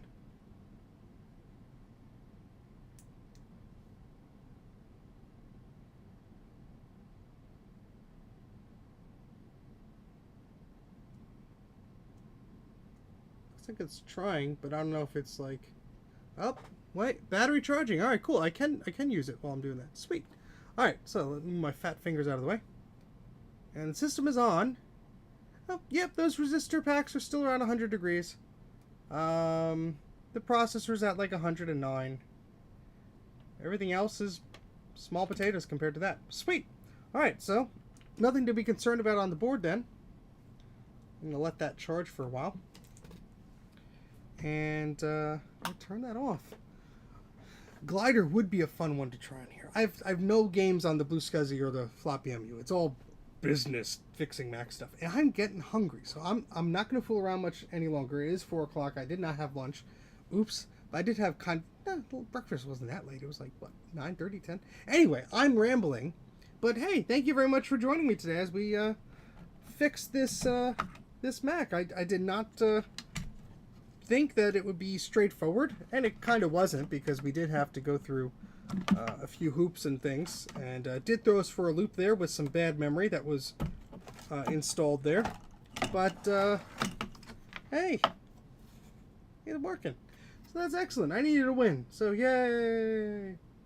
Alright, so Adam will be happy that this is working again. And I'll give it an ultrasonic clean, scrub and all that stuff. But anywho, that's about it for now. I'd like to thank everybody for watching. Thank you for the likes and subscribes and the super chats. I don't think I got any super chats today, but if you did another stream, thank you for the super chats. I am back from vacation. I do have some videos I'm working on.